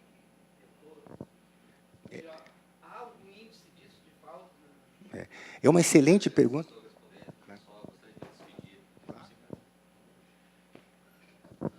Desculpem, eu tenho um compromisso agora às 18 horas, então eu vou me ausentar, mas gostaria de agradecer a oportunidade, né, e dizer que a gente está à disposição. Se tiverem alguma dúvida, alguma questão, a gente está à disposição também.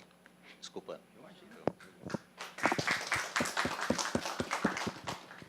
É uma excelente pergunta, porque a gente percebe,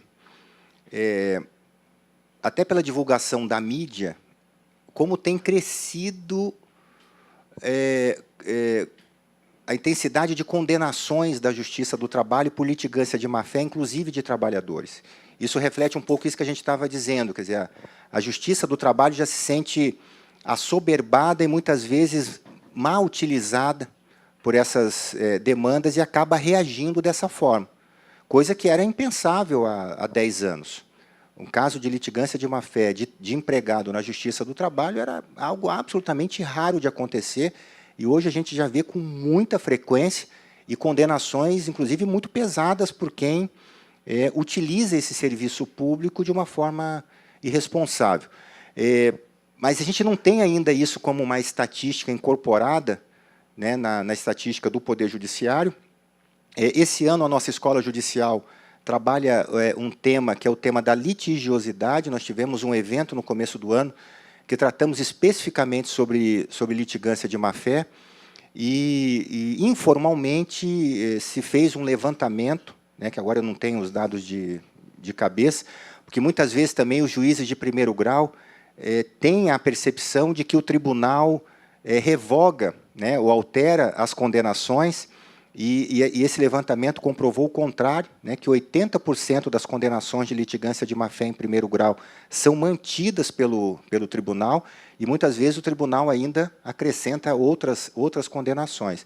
Mas isso é bem lembrado, um indicativo importante disso que a gente está tratando aqui, né?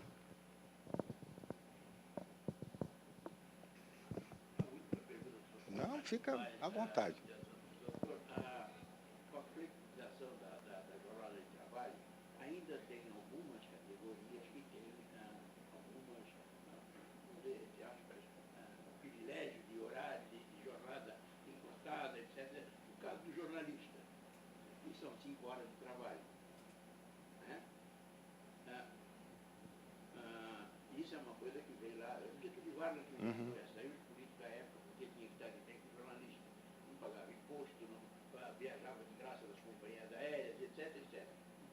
Jornalista, enfim, o representante comercial, todo mundo era jornalista.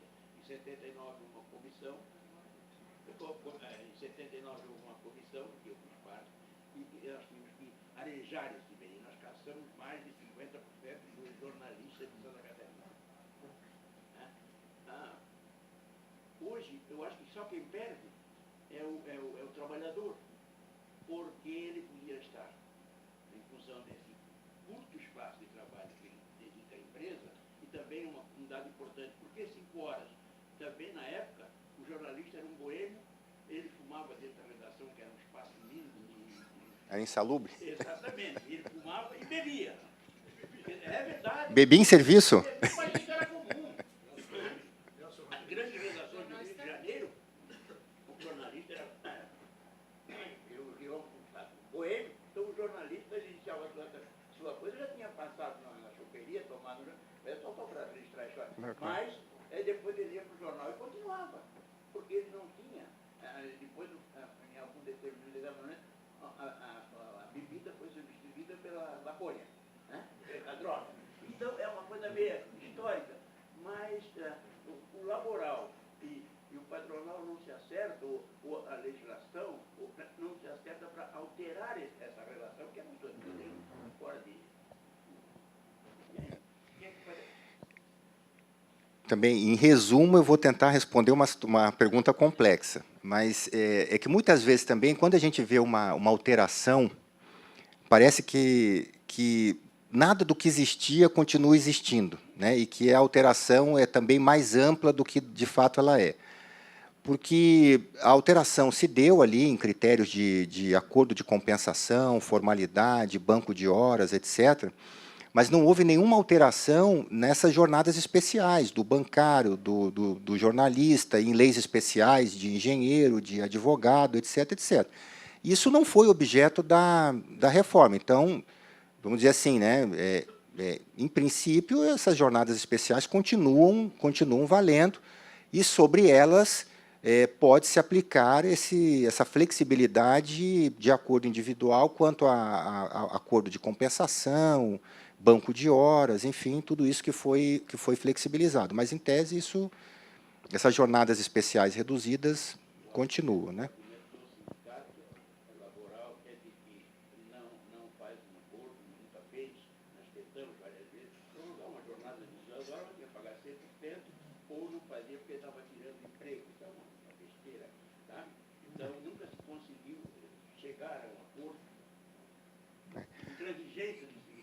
Mas olha só que interessante. Então, vamos considerar a jornada de 5 horas, mas respeitado o limite semanal, não é isso?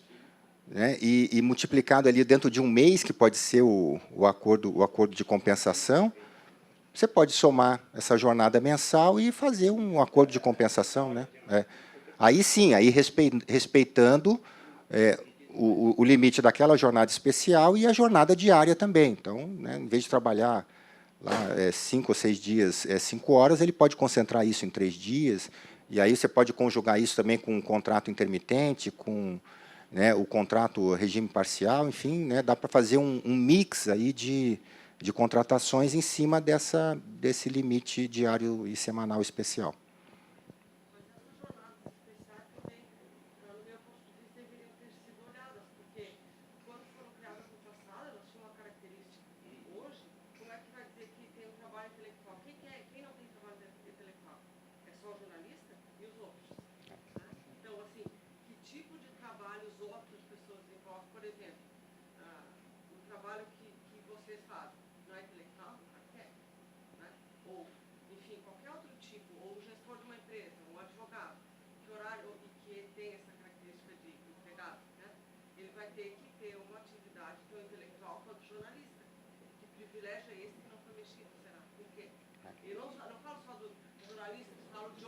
Sim, claro, tem outras, né? Enfim, mas aí isso, né, vai ser objeto de alterações, né, discussões futuras, né? Só para pensar, para nós todos pensarmos e encontrarmos uma saída que Claro. claro que a legislação. Outro aspecto que está tratando é o seguinte: a forma que se trabalhava em 1946, máquina de escrever, o cansaço, a capacidade de desenvolver, escrever um jornal, é totalmente diferente de hoje. O cara faz, aquilo levava 4 horas, faz um segundo, né?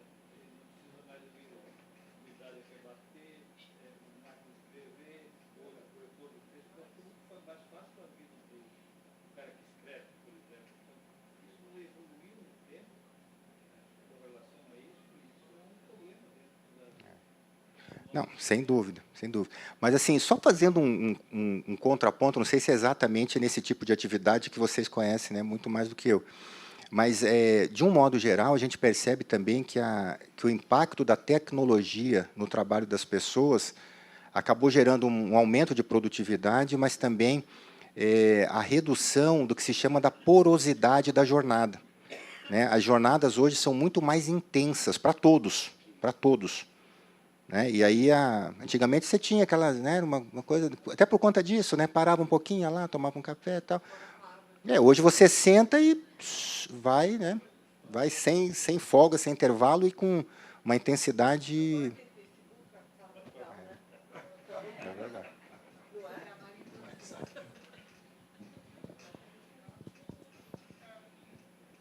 Mais alguém aí, gente? Muitíssimo obrigado, então, ao doutor Alexandre Ramos. Senhoras e senhores, em nome da Finajor e do Sindijor Santa Catarina, agradecemos a presença de todos, bem como dos nossos apoiadores ADI, Adjore, ACAERT, CERT e a LESC, que nos cede o espaço. Reforçando a todas as empresas que não são associadas ao sindicato, que juntem-se a nós entre em contato e proceda à sua filiação. Convidamos a todos para que se dirijam ao saguão, onde será servido um pequeno coffee break, onde poderemos aí fazer nossos contatos de cunho comercial. Muito obrigado e até a próxima oportunidade.